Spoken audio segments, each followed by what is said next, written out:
Linda Sllayton was born on March 8, 1950. By the time she was 16, she was pregnant with her first son, Jeff Sllayton. 3 years later, she gave birth to a second son, Tim Sllayton. Soon after, she managed to convince the father of her 2 sons, Frank Sllayton, to get married so they could start a proper family. However, a happy family was far from what she thought. Frank turned out to be an abusive husband who would routinely abuse her and the 2 kids. Plagued by his alcoholism and addiction, he would turn violent whenever he got drunk. Jeff and Tim recall that their father would often turn into a monster. He was a violent alcoholic and would beat the 3 of them without any conscience. The thought of filing for divorce soon ran through Linda's mind, and in 1974, Linda Sllayton finally became free. She divorced Frank Sllayton after 9 volatile years of their marriage. Linda started her new life as a single mom with 2 teenage sons.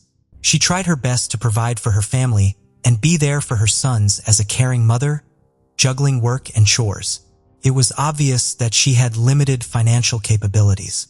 They didn't have a car, so her sons would often go to school either by walking or by sharing rides if they were offered one. Apart from school, Jeff and Tim loved playing football, but since they didn't have a ride to football practice, their coach, Coach Joseph, would often pick them up and drop them off at or nearby their home. A week before the 4th of September, Linda was preparing her home to welcome her mother.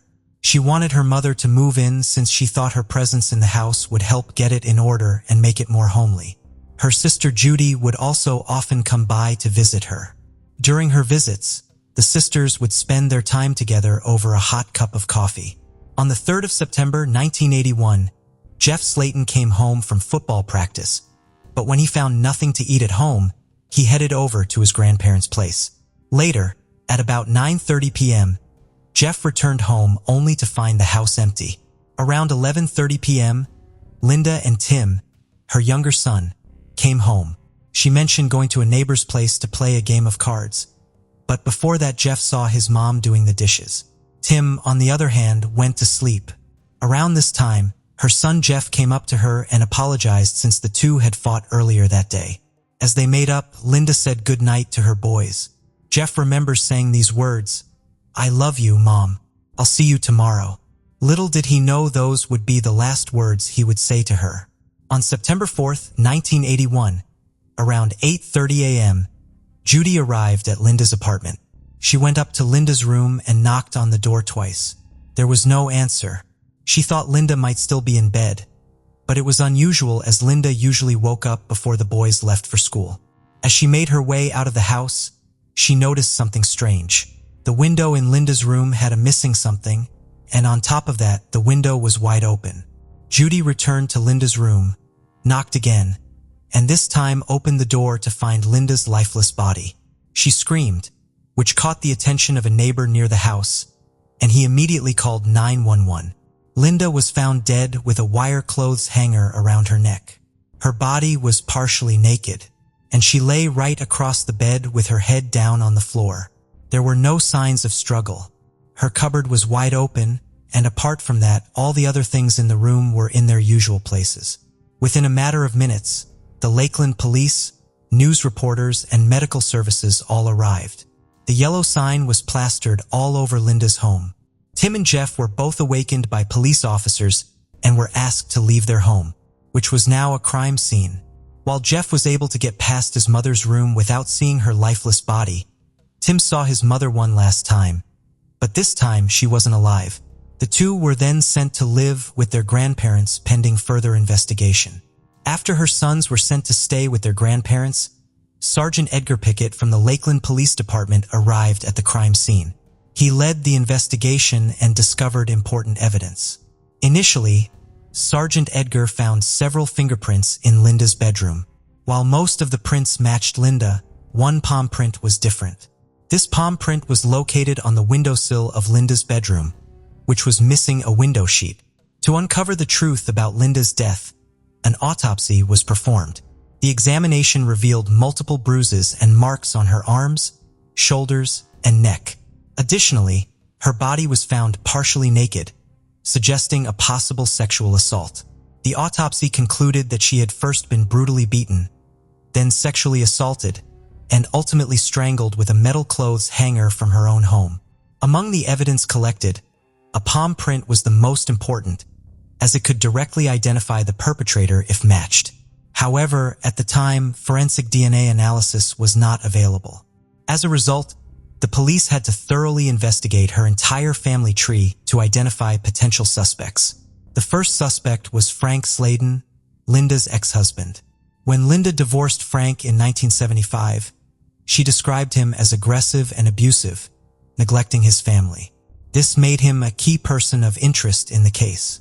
He was questioned by police, but they discovered that he was at home in Alabama on the night Linda was killed.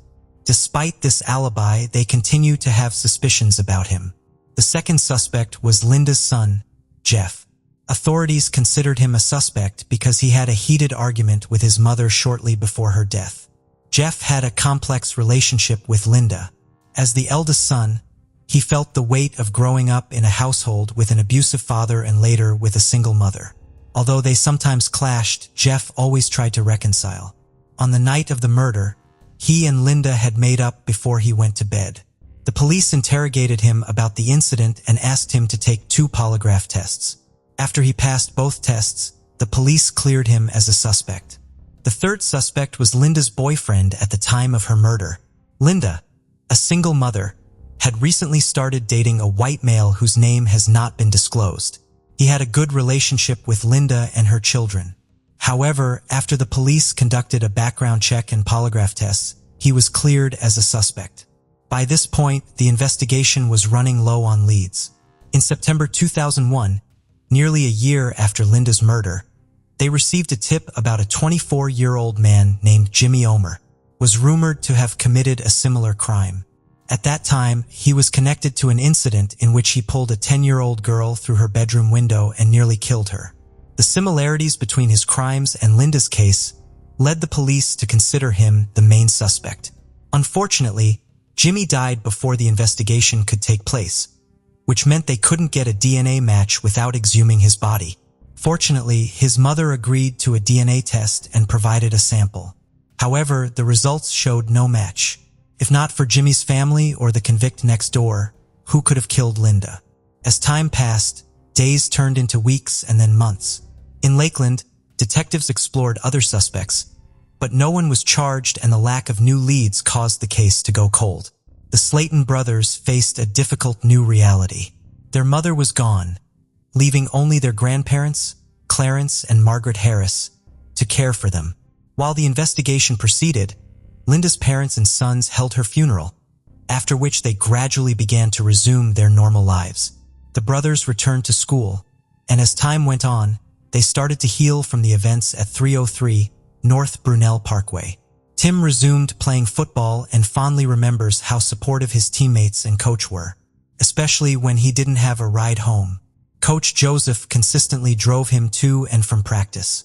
A month later, Tim hung a photograph of his team on his bedroom wall, and that picture became a source of motivation for him to move forward.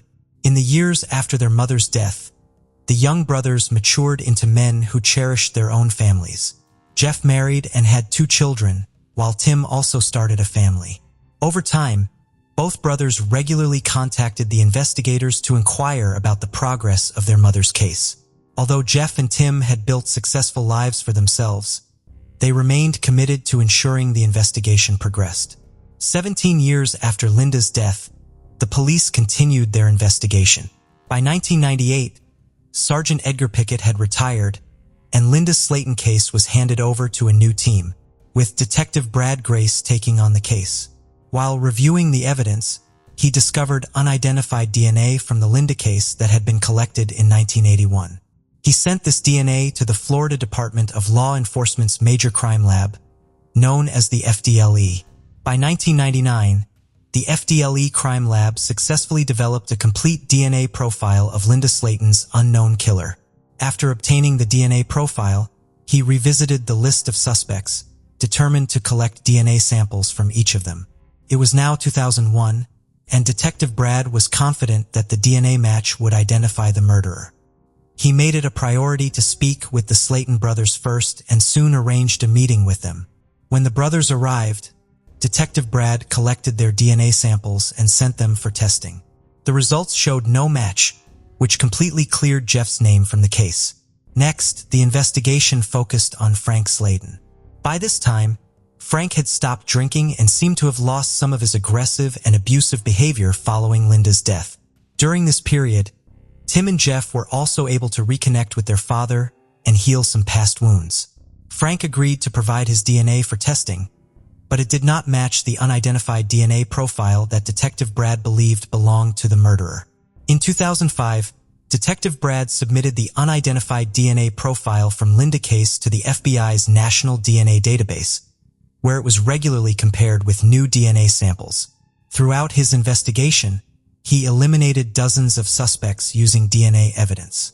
However, he retired in 2015 after dedicating 17 years to the Linda Sllayton. After Detective Grace, Linda case was handed over to new detectives Tommy Hathcock and Russell Hurley. 3 years into the investigation, Detective Tommy discovered that the FDLE had developed an innovative technology to identify previously unidentifiable DNA. Seizing this opportunity, he sent the unidentified DNA from Linda case to Cece, a genetic genealogist with the FDLE.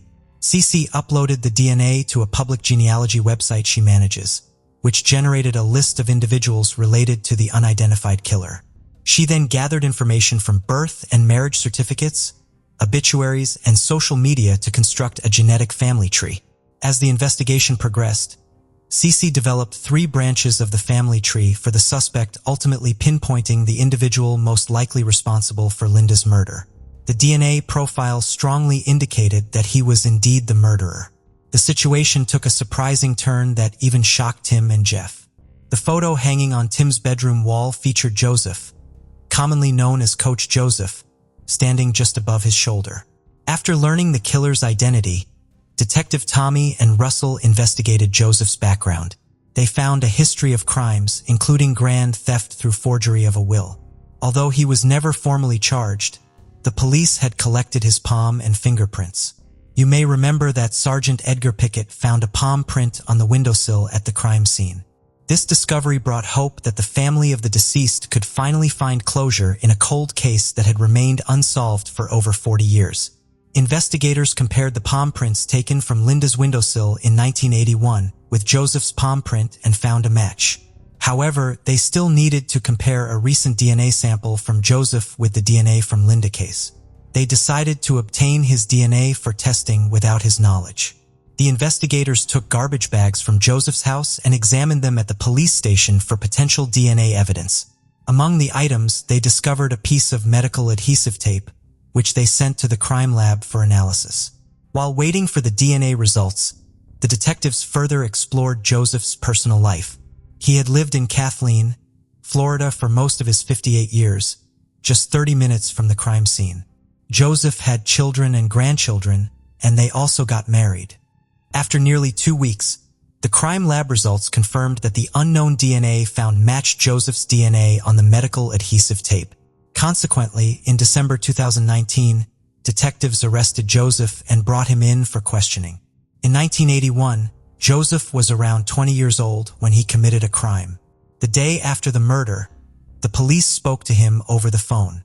During this brief call, Joseph claimed he had dropped him off after football practice on September 3, 1981, the night before the murder. Despite this, the police did not consider him a suspect at the time. Joseph also told investigators that Linda had invited him over for consensual sex, but the detectives knew this was not true. They suspected that Joseph had been targeting Linda prior to the murder because he frequently picked up Tim for football practice and dropped him off at his home afterward. Additionally, Joseph lived nearby, which raised further suspicion. On the night of September 3, 1981, Joseph dropped Tim off at his house after football practice. Later that evening, when no one was home, he returned to the house and broke in through Linda's bedroom window. He hid in her closet and waited for her to go to bed. Once she was asleep, he attacked her, sexually assaulted her, and ultimately strangled her with a wire hanger from the closet. Joseph pleaded guilty to first-degree murder and sexual battery. During his sentencing, Linda Sllayton's family confronted him, asking why he killed her. One family member expressed their pain, saying, "I just want to know why. Why did you take my mom away?" Joseph only replied, "I am a good person," and did not apologize or explain his actions. The judge sentenced Joseph to life in prison without the possibility of parole. Although the Sllayton brothers find some comfort in knowing that Joseph will never be released from prison, they are furious that he enjoyed years of freedom while they grew up without their mother. For Tim, this realization was shocking, especially since Coach Joseph was a role model for him. He recalls that Joseph would often inquire about the case, asking if there had been any updates on finding the culprit. To stay under the radar, Joseph offered his assistance, making things easier for the boys during football practice. He'd ask us how the case was going. He wasn't probing for details, just wanting to know if there was any new information or leads. And I would say, no, nothing. Even now, Tim struggles to accept that the person he trusted most could be his mother's killer. He reflects, "I've had the killer's picture on my table at home all this time and never realized it." Jeff, who is still grieving, often wonders what life would have been like if Linda were still alive. Tim and Jeff have stayed very close after the incident. They often visit their mother's grave, and on the anniversary of her death, Jeff always lights a candle. Despite everything they've been through, they continue to live life to the fullest in her memory. April 12, 2014. Around 10 a.m. police receive a disturbing phone call from a man at a home in the city of Pleasant Grove, Utah. Pleasant Grove is around 35 miles away from Salt Lake City and is home to around 38,000 people. The house in question is a fairly new-built 3-bedroomed home on a quiet and unsuspecting street. The front garden is strewn with various bits and pieces, and a single ornament hangs over the front door. Darren West had just been released from prison on a drugs-related charge and had gone back to his former house to sort the garage out and gather his belongings. He used to share the home with his now ex-wife, 39-year-old Megan Huntsman, and their 3 children, 11-year-old Sawyer, 17-year-old JC, and Darian, who had just turned 18. In 2005, Darren had pleaded guilty in federal court to 2 counts of possessing chemicals intended to be used in manufacturing methamphetamine. He was sentenced to 9 years in prison, but he maintained his innocence the entire time. The house in question was owned by his parents. Megan had also ended up leaving the home in 2011 at Darren's parents' request, when they found out that she had been having an affair. Hers and Darren's daughters continued to live in the house with another relative taking care of them. Megan moved around for a while, spending time living with her mother in West Valley City, before moving in with her boyfriend Jimmy and Meadowwood Village Mobile Home Park. Megan's mother described her daughter as very quiet, someone that kept to herself. She said she always struggled with mental health issues, but never wanted to ask for help and rarely shared anything about her life, keeping secrets about a lot of things. Megan and Darren had met in high school, and Megan would soon fall pregnant with their first child. She eventually moved out at the age of 18, and she and Darren got married before having their second daughter a little over a year later. Down the line, things started to spiral for Megan and Darren. They became addicted to methamphetamine, and this completely consumed Megan's life for years. People that knew Megan said that the mother of 2 was suffering badly from depression, was losing jobs because of her addiction, and the marriage between her and Darren was becoming violent because of the drugs. When she finally stopped using meth, she turned to alcohol, becoming heavily dependent on that instead. Her drinking became even worse when in 2012, her father took his own life. As 2014 rolled around, Darren and Megan had long been split up and were now virtually estranged. Darren was back at the house with a few of the people to help him sort through his things. Whilst moving stuff out of the garage, he noticed a strong odor, something that smelled like chemicals emitting from one of the cardboard boxes. The box read, "Baby stuff, Megan's." It was tightly sealed with electrical tape. Once pulled off, he made a gruesome and horrifying discovery. He found the corpse of a baby wrapped up inside a plastic bag. The only person he could think of was Megan. He phoned her immediately, and she made a shocking admission. She said that the baby was hers and Darren's, and that she had given birth when he was in prison. The baby had been stillborn, and out of fear and panic, she had wrapped it up and hidden it, scared about calling someone or going to a hospital. Darren was shaken and immediately phoned authorities. They received an order to conduct a thorough investigation of the house. Pleasant Grove police quickly arrived at the property and the home was swiftly taped off. As police were searching the garage, they found some bloody leather gloves too. Already a very disturbing scene, officers arrived at the mobile home park. Megan's boyfriend had just returned to find police cars surrounding his home, and officers said that they needed to take Megan in for questioning. One of her neighbors, a man named Mr. Brady, recalled that upon hearing the police had found the baby's body, Megan had gone to him and begged him for a gun. Whilst at the station, Megan told police the same story that she had told Darren. The baby in the box was her child, and when she realized they had been a stillborn, she panicked and didn't know what else to do. But as the search of the property carried on, to the officers' horror and shock, they came face to face with so much more than anyone could have imagined. 6 more babies were found, wrapped up in either towels, shirts, or plastic bags, and then placed inside various boxes. Captain Michael Roberts described the scene as emotionally draining and hugely upsetting to the investigators. One detective said, "The tiny bodies were sent to the medical examiner's office for testing, one of which was to determine the cause of death and also determine a DNA match. Just days after the heartbreaking scene was discovered, an arrest was made that would leave the neighborhood in disbelief." Megan Huntsman was charged with 6 counts of first-degree murder and was now on suicide watch in Utah County Jail. A devastating secret that had been kept under wraps for what would turn out to be 18 years was finally out in the open. All of the children found in the garage were confirmed to be Megan's. One of the babies had been a stillborn, but the other 6 had either been suffocated or strangled. There were 5 girls and 2 boys. They determined that her poor babies could have only been alive for a matter of minutes before they were killed. Are still investigating the motives to find out why this happened. How this could have happened, said Police Chief Mike Smith. "In my opinion, no matter what we come up with or say, it's just not something that you can wrap your mind around, of how a mother could do something like this." When officers told Megan that they had found more than one baby, she appeared confused. She later said she had just made a guess and wasn't actually sure how many they would find. The question everyone needed answers to was why. Megan eventually told detectives that she wanted to help her babies avoid the terrible life she would ultimately have given them. She said her life was too chaotic, consumed by drugs and alcohol, and coupled with her mental health issues. She said she knew she couldn't take care of them physically, emotionally, or financially. "I deprive my little babies of the opportunity of life," she said. "I think my mind was just so out of it. All I was focused on was the next fix." Between the years of 1996 and 2006, Megan had fallen pregnant 7 times and police think she would have given birth alone and in secret in her home.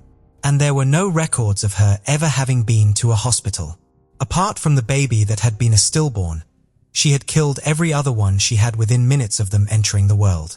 She had often covered them in chemicals to conceal any smell of decomposition, wrapped them up in various things and hidden them in the garage, before carrying on with her life. Began and Darren had 3 children still living in the house, and detectives needed to know why she had made the decision to kill her other babies. She told police it all began happening after she became addicted to methamphetamine. Her first 2 daughters were born before she began using the drug, and although she was pregnant with her 3rd living daughter when she was heavily into her addiction, too many people were aware of the pregnancy, including Darren. So she had to go through with everything. After her daughter was born, she barely told anyone about her other pregnancies, and those she did tell were later told by Megan that she had miscarried. She said she was selfish and ultimately spent over a decade choosing drugs over anything else. It appeared from everything that Megan had said, it was entirely of her own doing, and no other person played a part in it. She told police she had wanted to move the bodies out of the garage but was unsure how to do so without being caught. Neighbors in the area said they were devastated and totally blindsided by Megan's arrest. The majority of people said that although they noticed her gaining and losing weight over the years, they had no idea she was pregnant. Darren's family issued a statement saying they were in a state of shock and confusion. "I'm mourning this tragic loss of life, and we are trying to stay strong and help each other through this awful event." Despite Darren disputing the possibility of paternity due to the affair his ex-wife had been having, he was later confirmed to be the father of all 7 babies. Darren told police he only had knowledge of a couple of pregnancies, but was told Megan had miscarried. He said the discovery has shocked him as much as anyone. Authorities said they didn't believe he was aware of the murders and was not deemed a person of interest at the time.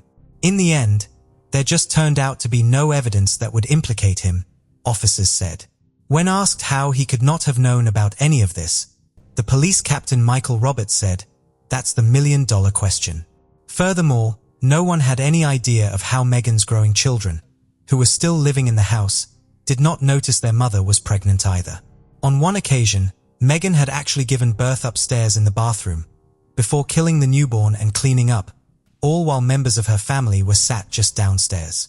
As hearings for Megan Huntsman began, she arrived at court with cuffs around her ankles and wrists, often looking straight at the floor as the legal team spoke.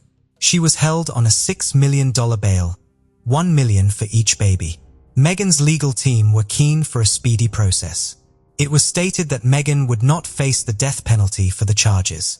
This was because she was accused of killing her babies between 1996 and 2006, and this was before the law in Utah changed in 2007. This change in the law made murder a capital offense if a victim was younger than 14.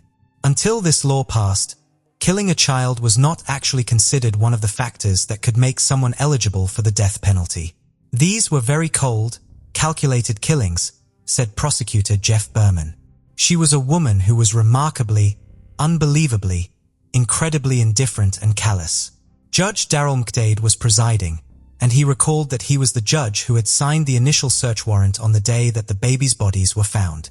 He said he had quietly hoped and prayed he wouldn't be the one assigned to deal with it in court. "I really thought I'd seen it all until this case. It shocked me then and it shocks me now," he said. Megan agreed to enter a plea rather than go to trial. This was under an agreement that could reduce her minimum sentence to 5 years, but by taking this it would leave fewer options for her to appeal down the line. Prosecutors were satisfied to allow this to go ahead and said that it would have been hard to prove a case against her at trial if she hadn't cooperated with police. On the 12th of February, 2015, Megan Huntsman pleaded guilty to all 6 counts of murder. As part of the plea deal, prosecutors had agreed to recommend that the 5 years to life in prison sentences run concurrent to one another. But Judge Darren West was not satisfied by this and said that it would be inappropriate for the terms to run concurrently. Following this, the Utah Board of Pardons and Paroles set Megan's parole hearing for April 2064. She will be 89 years old. Prosecutor Jeff Berman said that even then he doesn't think she will ever be released. "My guess is that she'll serve the rest of her life," he said. In court, her 3 daughters read statements and stood by their mother, saying she had always been the best mom to them. "No matter what anyone thinks you are a good person," one said.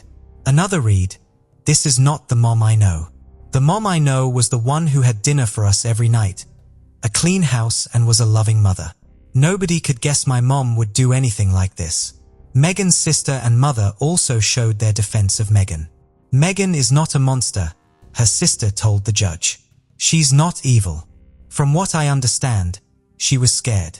The crimes of Megan Huntsman left the neighborhood shattered and family and friends utterly devastated. It is simply an unfathomable series of events that cannot be made sense of, and it is something that will haunt many people for a long time to come. Michael Haight was born on January 7, 1980 in Seattle, Washington, and later moved to Cedar City, Utah, with his family after his father finished dental school. As a child, Michael was very active and enjoyed playing sports like baseball, basketball, and soccer. He also excelled in school and achieved the rank of Eagle Scout. After graduating from high school in 1998, Michael worked at a fish plant in Alaska for the summer, where he quickly proved himself as a leader, rising to the position of line manager and overseeing a team of over a dozen men. This experience showcased his strong work ethic and dedication. Michael then embarked on a mission trip to South Brazil with the Church of Jesus Christ of Latter-day Saints, which deepened his faith and commitment to his religious community. When he returned to the United States, he pursued a business degree at Southern Utah University, graduating in 2004. During his time at the university, Michael met his future wife, Tasha Earl, and they fell in love. They got married in the St. George Temple on May 10, 2003. Michael appeared to be a devoted husband and father, often spending quality time with his family at sports events, school concerts, and working on projects together in the garage. On January 4th, 2023, a shocking discovery was made at the Haight residence in Enoch. 8 bodies were found, leaving investigators and neighbors stunned. The events leading up to this gruesome finding began when Tasha Haight missed an online appointment and her husband Michael failed to show up for work. Their concerned colleagues contacted the police to perform a welfare check at the Haight residence. When officers arrived, they knocked on the door but received no response. As they surveyed the property, it seemed empty. Considering the Haight's had 5 children, the police reached out to the Iron County School District to check if any of the kids were in school that day. However, it was found that none of the children were present. Before entering the home, the police cleared the premises to ensure it was safe to do so. After a thorough search, authorities confirmed that no one required medical attention, and there was no active threat. The Haight's single-story residence with a basement was declared a crime scene, and detectives arrived shortly after. In the main bedroom, detectives found 4-year-old Gavin lying on his stomach. His head turned to the left, with one arm under his head on a pillow and a blanket covering part of his body. Tasha, Gavin's mother, was also partially covered by the blanket.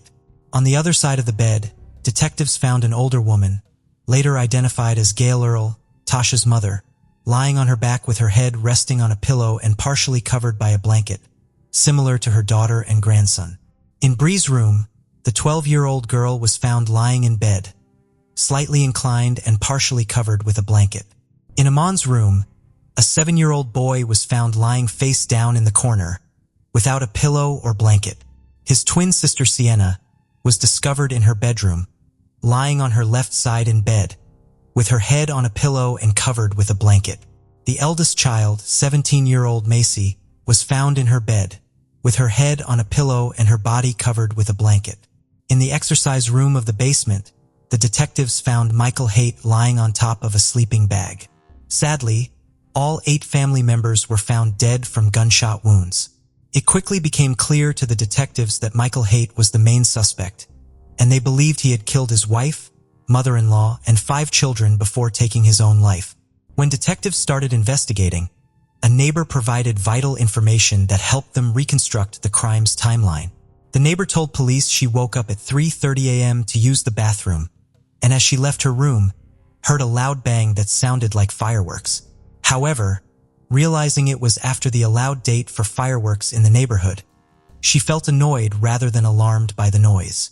The neighbor reported hearing an initial loud bang, followed by 2 more in quick succession, then a short pause, another bang, and a longer pause before the final bang.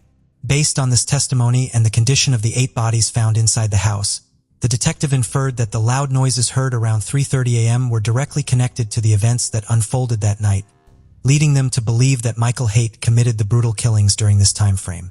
During the investigation into the Haight family murders, detectives discovered a 2020 report from an unnamed individual who had notified the Utah Division of Child and Family Services about abuse in the Haight household.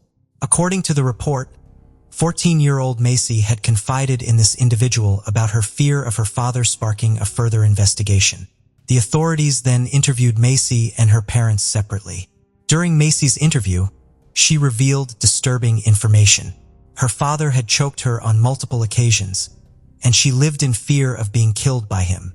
She reported that the violent attacks began in 2017 and recounted an incident where her father grabbed her by the shoulders and pushed her into a wooden piece of furniture. Michael Haight denied hurting his daughter when questioned by detectives, passing off the incidents as misunderstandings and attributing his emotional state to his father's recent death and his brother's divorce. He claimed to have taken out his frustrations on his older daughter.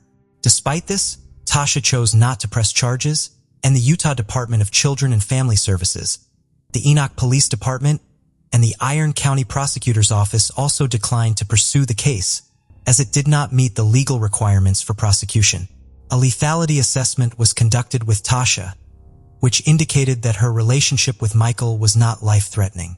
As a result, victim services were made available to Tasha and her children for several months. Further investigation revealed a different side of Michael, unknown to the community. According to Tasha's friends, They had to speak quietly or turn on the kitchen water when visiting Tasha. As they suspected Michael was monitoring and eavesdropping on their conversations, Tasha's friends would often help her clean the house when they visited, which prevented Michael from finding fault with her.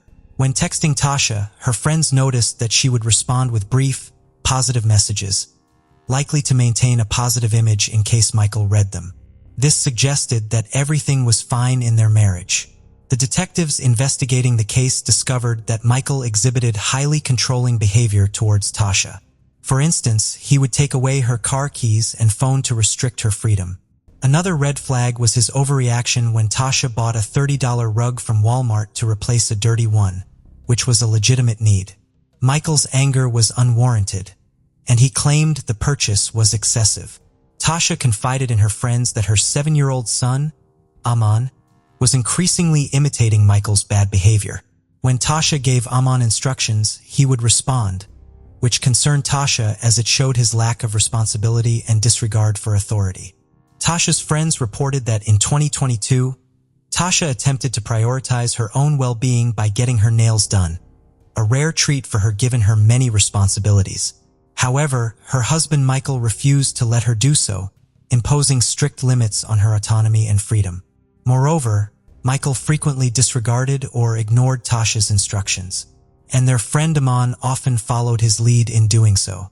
Tasha felt more confident in her appearance after indulging herself, and she decided to get her nails done every month.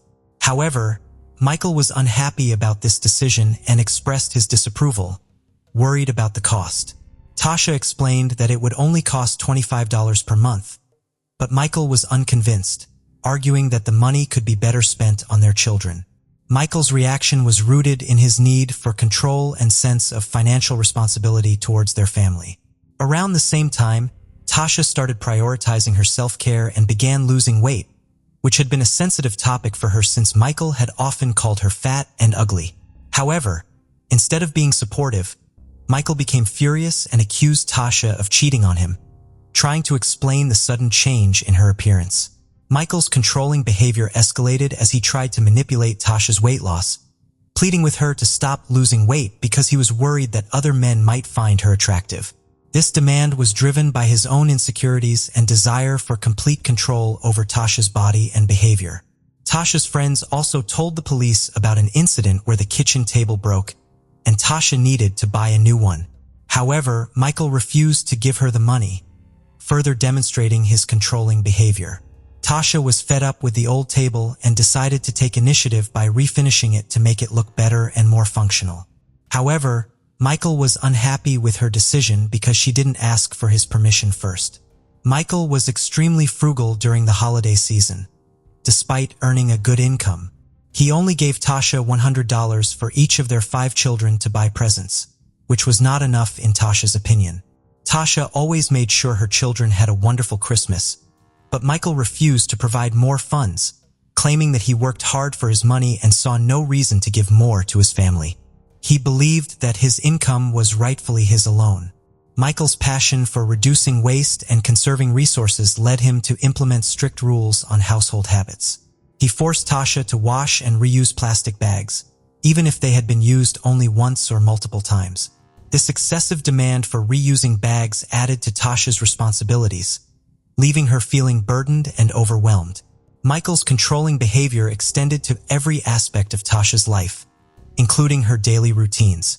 For instance, he demanded that she use baby wipes for cleaning, claiming it was better for the environment and more cost-effective.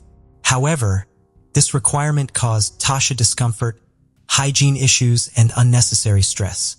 If Tasha failed to follow Michael's instructions, she would face severe consequences, which he made clear would lead to serious trouble.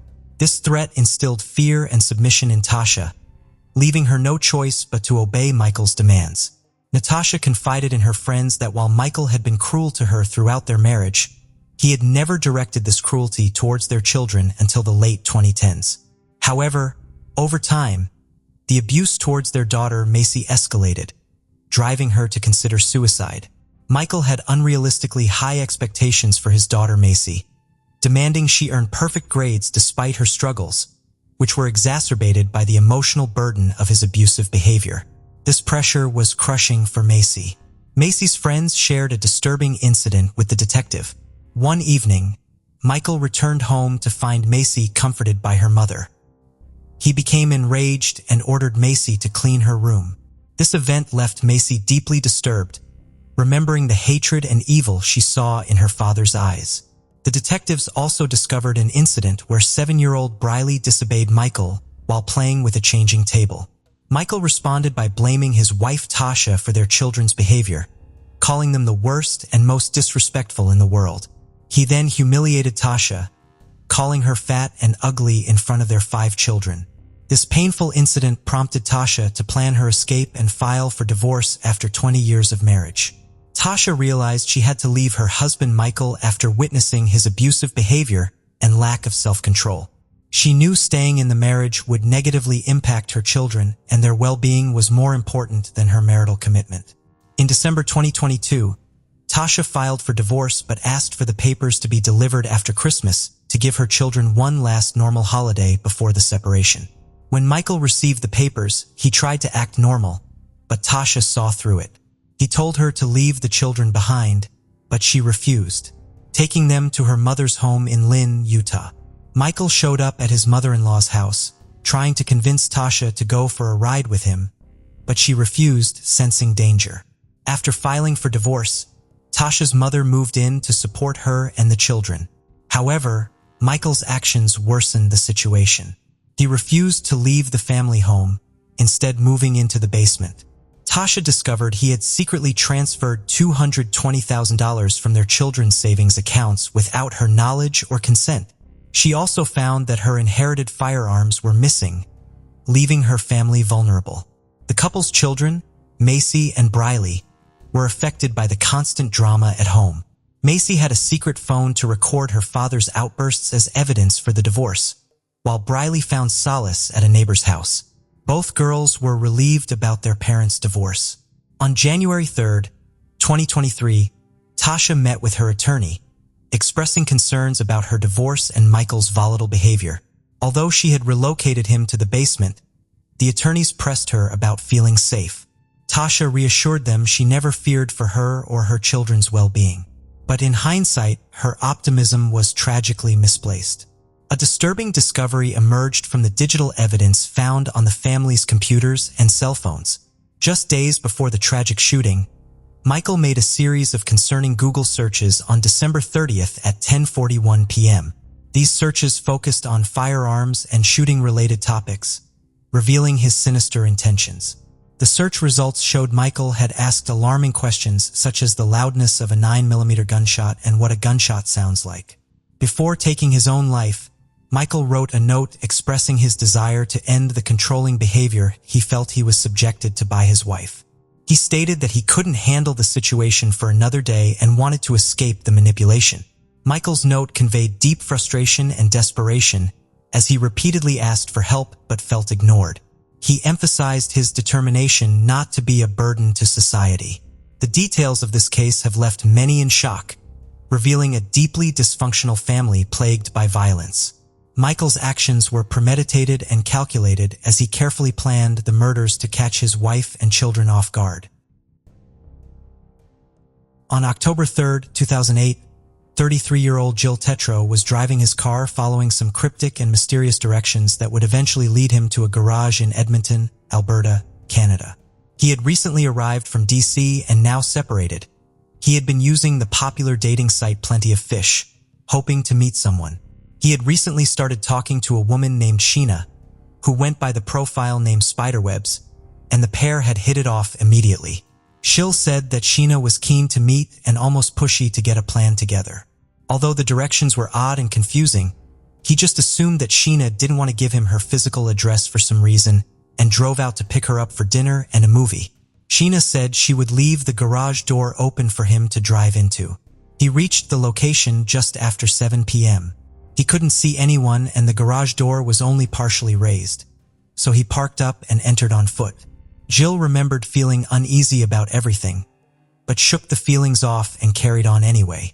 He stood in the dark room for a second, when suddenly he felt someone grab him from behind and start prodding him with a stun gun. He turned around and came face to face with a man towering over him, wearing a hockey mask. The masked man took out a gun, pointed it at Jill, and ordered him to get on the ground. Once he was on the floor, he forced duct tape over his eyes. Adrenaline raced through him, and Jill said he made a decision that if he was going to die, it would not be on the masked man's terms. He ripped the tape off his eyes and grabbed the gun out of the man's hands. In this moment, he realized the gun was plastic and fake. The pair struggled for a few minutes before Jill rolled under the garage door and made it outside. He crawled into the alley behind the garage before the masked man started grabbing his legs and tried to pull him back in. The effects of the stun gun had left his legs like jelly, and he was trying to move as quickly as he possibly could. With one last push and with everything he had, he fought his way out of the man's grasp. Outside of the alley, he saw a couple out for a walk, begged them for help, but the couple was scared that this was part of a potential plan to mug them. The man chased him out and assured the couple there was nothing to worry about, and his friend was just messing around. They quickly left the scene, but the couple had clearly startled the man in the hockey mask, and he retreated back towards the garage. Jill finally made it to his truck and managed to escape. He never spoke of this incident to the police, embarrassed that he was duped by the fake profile and terrified that the man would find him and kill him. He convinced himself that it was not as serious as he'd thought, and he said no more about it. Little did anyone know the same thing was about to happen to someone else, and the outcome would be far worse. 38-year-old John Brian Altinger, known to his friends as Johnny, worked as an oil field equipment manufacturer. Described as honest and hardworking, he was quiet, but once someone got to know him, he had a great sense of humor. He, like Jill, was also using dating sites to meet people.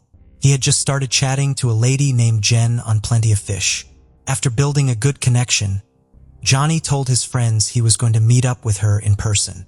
His brother said he was looking for love and thought he finally might have found it.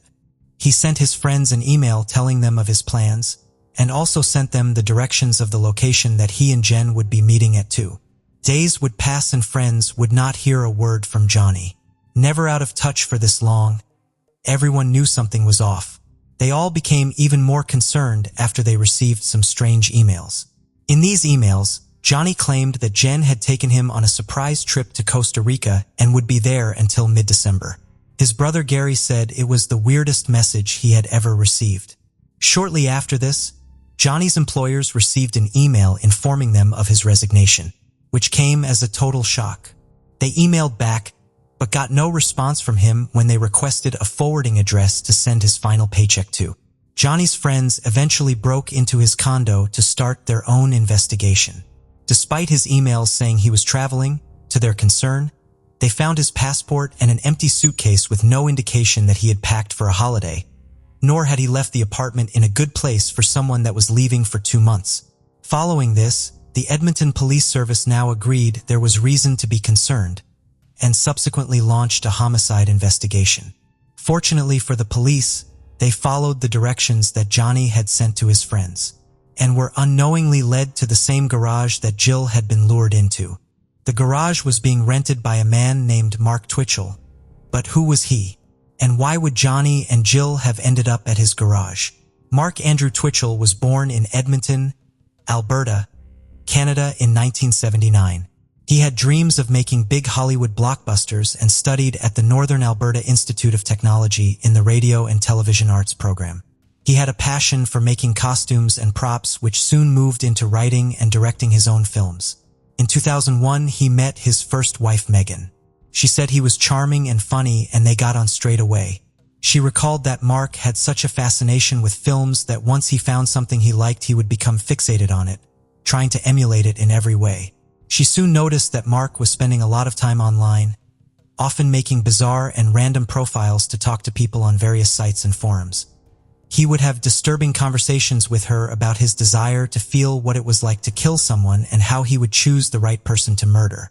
Already on a downward spiral, the relationship started to crumble even more when Megan found out that Mark was being unfaithful and lying to her constantly. After just 4 years together, the pair would divorce. Mark then met his second wife, Jess, and the pair would go on to have a daughter. He bought his new family a lovely home, But little did Jess know it had been purchased using fraudulent documents that he had used to get the mortgage. He would soon quit his job, but regularly would drive into town pretending as if he was still working while living off investors' money. He threw himself into his scriptwriting and directing even more, and in 2007 he directed a full-length fan film prequel called Star Wars: Secrets of the Rebellion, which even included a cameo by Jeremy Bulloch, a British actor known for his role as Boba Fett in Star Wars. Mark spent a lot of time recreating costumes and making props for the film. Although it garnered a decent amount of buzz and attention online, the film would never see a release. Mark then went on to shoot an 8-minute-long horror film called House of Cards. The storyline was about a man who goes to meet a woman he met online, only to realize he had been lured there by someone using a fake profile. Once inside, the man was attacked and bound to a table, where he was murdered by a man in a hockey mask. On September 1st, 2008, he started renting a garage to film in. Mark had handed out leaflets to neighbors saying that he would be shooting a lot and if they heard any screams coming from the garage over the coming weeks, not to be alarmed. He also had a strong fixation with the TV show Dexter, a crime drama about a forensic technician, Dexter Morgan, who doubled as a vigilante serial killer. He became so obsessed with the show, he often referred to himself as Dexter. Mark was quickly found and brought in for questioning on the 19th of October. He spent almost an hour talking to Detective Mike Tabler and was very keen to talk about his love of films and his latest scripts and projects. For the most part, detectives were satisfied that his answers seemed plausible. He appeared honest and forthcoming, and he was not deemed a suspect. The police needed to look elsewhere, and they took to the public to try and get more information about Johnny. 2 witnesses came forward reporting to have seen who they now believe to be him. It was the couple that had actually seen Jill running away from the garage that day, not Johnny. Because of the times and dates they told police they saw this happen, authorities now knew this was no isolated incident and there was a potential second victim out there. They thought that if they could find this mystery man, they could find Johnny too. Police received word that Johnny had a red Mazda. After his first interview with Detective Tabler, Mark sent an email over to him with some more info that might be useful. In this email, he said he had recently bought a car worth $20,000 from a complete stranger in the street for just $40. It was all too coincidental and his story now seemed totally improbable. Mark then sent a second email to his production team, requesting that they stop talking to the police. He was immediately called in for another interview. With the interview now at a standstill, Mark was free to walk out. Authorities got warrants to conduct a thorough search of the garage in Mark's home and confiscated some bits and pieces, including his laptop. The garage was small, cold, and fairly empty. A table, some cabinets, and various random props and boxes scattered around, and the windows were covered over. Police used luminol in the hopes of detecting any blood. The garage was covered and showed an extremely grisly scene had taken place. While looking through his laptop, they found some extremely disturbing documents. They discovered a dark and violent 42-page document that Mark had deleted. It was called SK Confessions, later understood to be Serial Killer Confessions. It began, "This story is based on true events. The names and events were altered slightly to protect the guilty." It spoke of his descent into becoming a serial killer and how he would lure victims using online profiles, detailing the horrific things he wanted to do to them. In the document, Mark wrote in detail about the murder of a man named Jim. Jim police could only assume was Johnny Altinger. He talked of stabbing him and watching him bleed out on the floor as the victim gave him a pure Hollywood reaction. "I grabbed his jaw with my gloved hand and moved it while making a funny voice to make it look like it was talking and chuckled to myself for the total silliness of it all." Part of the story read, before he detailed how he dismembered the body like a pumpkin for Halloween. Throughout the writing, he talked to finding a garage to use as a location as well as sourcing his hockey mask, props, and knives. He referred to this garage as his kill room. Police impounded Mark's car as well, and a search found Johnny's blood inside, as well as a post-it note reminding him to clean up his kill room and then cheat on his wife. From all of this pieced together, police concluded that on the day Johnny had gone to meet with the person he thought was Jen, he had actually been met with Mark Twitchell. Mark bludgeoned him with a pipe before stabbing him to death and dismembering him. He tried and failed to burn Johnny's body and eventually put his remains in a sewer. In another document he wrote called Profile of a Psychopath, he admitted to being a pathological liar that cheated constantly and was unable to hold down jobs, as he despised working for anyone but himself. Mark Twitchell was arrested on the 31st of October 2008 and was charged with first-degree murder the same day. He and his second wife Jess were divorced shortly after his arrest. Mark then spent the day driving around in the back of the police car with detectives pleading with him to tell them where Johnny's body was. Mark stayed silent the whole journey. He was also taken back to the garage, but still he said nothing. Gillis Tatro, who had now heard the details about Johnny's case, would walk into the police station and tell them everything that had happened to him, making the detectives' already strong case against Mark even stronger. Mark's once-deleted document SK Confessions describes something so similar happening to Gillis that Mark could no longer justify the writing as being just a gruesome piece of fiction. Authorities searched for Johnny's remains for nearly 2 years, with Mark refusing to tell them what he had done to him. Eventually, Mark asked to talk to the police from his cell. He silently slid a piece of paper across the table, which was a map and a series of directions. This led to a sewer. Johnny's remains were finally found, just half a block away from where the search for his body had stopped. In March 2011, Mark Twitchell's trial began. He first offered to plead guilty to interfering with human remains, but the Crown rejected this and pushed on for a first-degree murder conviction. The case sparked a lot of media attention and Mark was frequently referred to as the Dexter Killer, given his fascination with the drama. He took to the stand in his own defense and would make some baffling claims. In a shock line of defense, he confessed to killing Johnny, but claimed he had done so as an act of self-defense. He claimed he had hatched a plan after he made his short film House of Cards. The mini-movie gave him an idea to try and create a buzz around what he hoped might turn into a franchise. He said he lured Johnny and Jill to the garage, but alleged that he was going to tell them it was all a big hoax in the hope they would write about it online and get people talking. He said he bought everything he needed to stage the garage as a kill room, and although bizarre, he said it was something that had got out of control in a way he didn't plan for. Mark said that Johnny had become angry and a physical fight had broke out before Mark could assure Johnny it was all a joke. Mark grabbed a pipe and hit Johnny over the head before reaching for a knife and stabbing him to protect himself.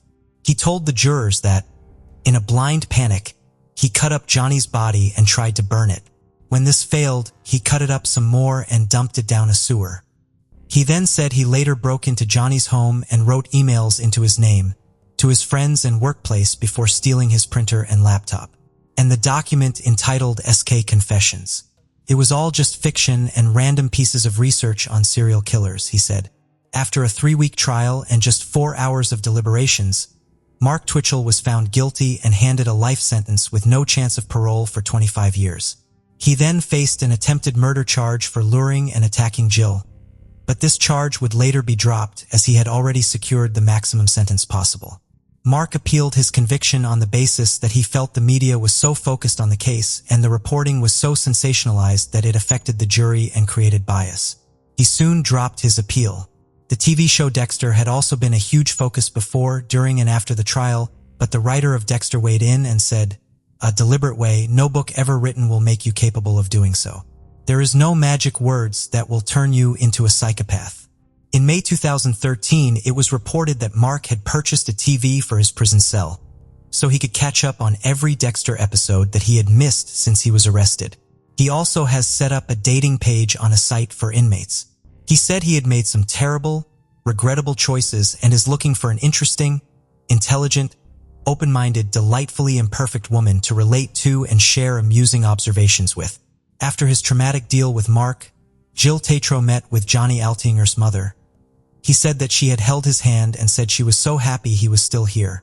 He went on to write a book about his experience. It is unknown how far Mark Twitchell would have taken his crimes had he not been caught. He was obsessed with blurring fantasy and reality and confused fame with infamy in the most disturbing way imaginable.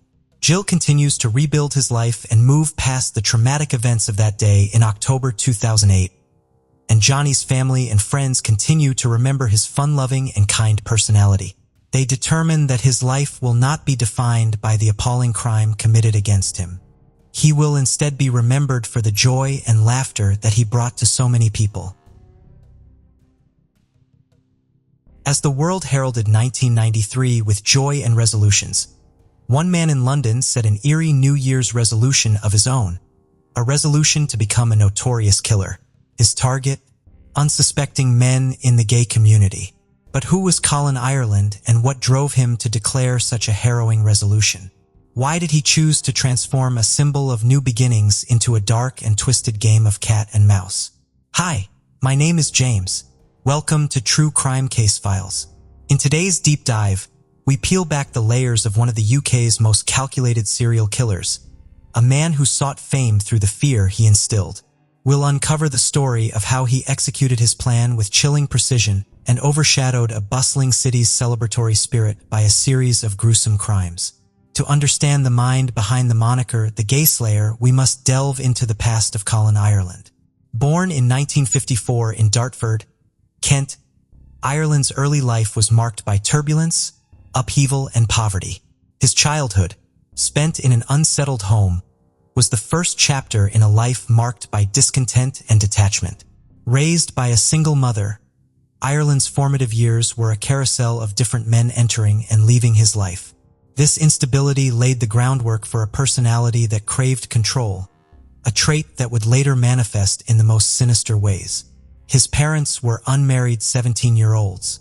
His father left soon after his birth, and Ireland didn't know his identity.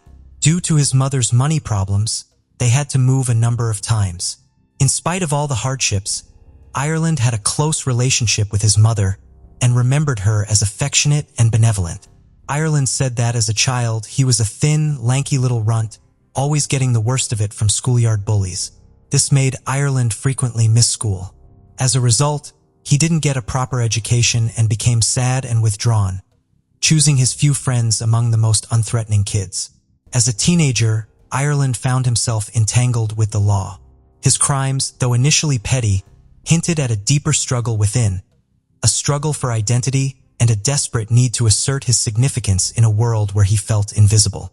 Constantly in trouble of his own making, Ireland was sent to boarstools and prisons for theft, robbery, blackmail, and burglary. He ran away to London at 16 and hung out in an amusement arcade with a bad reputation where young boys were targeted by pedophiles. Ireland was approached by some of them. Besides, one of his jobs was a bouncer on a gay club. That's where his understanding of gay subcultures came from. As Ireland himself described the 70s, I was entering what I call the lost period, common to those who suffer from psychopathy. In between custodial periods, a lot of the 70s were a blur. I spent my time detached and wondering. In 1982, Ireland married Virginia Zammit, who was confined to a wheelchair. His colleague witnessed a pleasant family life when he visited them. They divorced 5 years later after Ireland's adultery. In 1989, he married Janet Young. He was abusive and after 4 months left his wife abruptly when she was away for the weekend, stealing over £10,000 from her account and leaving her completely broke. He moved to Southend-on-Sea, Essex, roughly 60 kilometers east of London, and lived in a hostel there.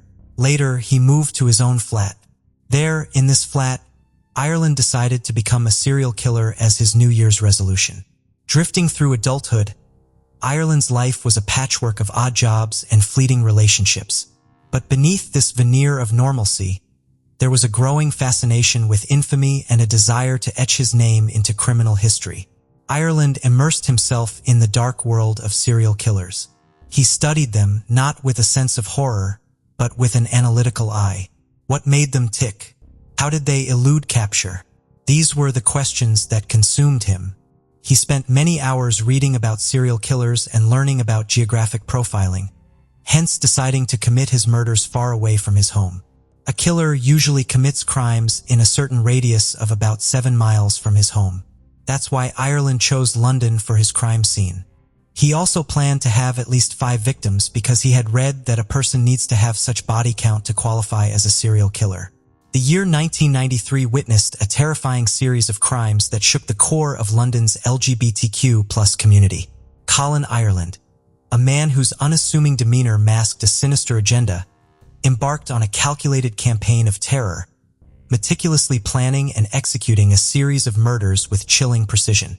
Ireland's hunting ground was the vibrant gay scene of London. He frequented the Colquhoun Club, a known gay bar seeking out his potential victims.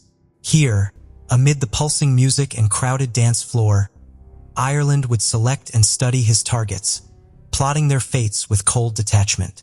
Ireland sought men who liked the passive role and F&M so he could easily restrain them as they believed it was a sexual game. Members of the pub would wear color-coded handkerchiefs to indicate their sexual proclivities. Ireland was posing as a dominant partner. His first victim, Peter Walker, was a 45-year-old choreographer. Ireland met Walker at the Colquhoun, and what started as a night of perceived intimacy quickly turned into a nightmare. Walker's body was discovered in his apartment, revealing the horror of Ireland's actions. Bound, gagged, and suffocated by a plastic bag placed over his head, Walker's death was just the beginning of Ireland's gruesome spree. Ireland placed 2 teddy bears in a sexual position on Walker's body and burned some of his pubic hair so he could smell it. While searching the flat, he discovered that Walker was HIV positive. Enraged, Ireland stuffed a condom into Walker's mouth and another one into his nostril. Each crime scene told a story of meticulous planning and ruthless execution. He carried a murder kit, a rope, handcuffs, and a change of clothing. Ireland left little evidence behind, confounding the police and instilling a growing sense of fear within the community. He was methodical, ensuring each scene was thoroughly cleaned, removing any traces that could lead back to him. He also stayed in the flat till morning to avoid suspicion from leaving in the middle of the night. To describe the nights after his murders, Ireland said, "A go cold. It wasn't something that I could cope with, to be honest." Ireland disposed of all the things he touched by throwing them out of a train window on his way back to Southend. When the police discovered the body, they assumed it was the result of a sexual game gone wrong. 2 months later, Ireland returned to the pub where he met 37-year-old librarian Christopher Dunn, who invited Ireland to his flat. Ireland tied, handcuffed, then beat and tortured his helpless victim before suffocating him by stuffing pieces of cloth into his mouth. After murdering him, Ireland used Dunn's PIN and bank card to withdraw $200 from his account. The police assumed it was an accident as a result of a sex game and didn't link his death to Walker's. Ireland was getting more and more confident as his New Year's resolution was coming together. Ireland met 35-year-old businessman Perry Bradley III at the Colquhoun pub. He was the son of Texas Democratic Party fundraiser Perry Bradley Jr. In his Kensington flat, Bradley refused to be tied, but Ireland told him that he couldn't perform sexually without it.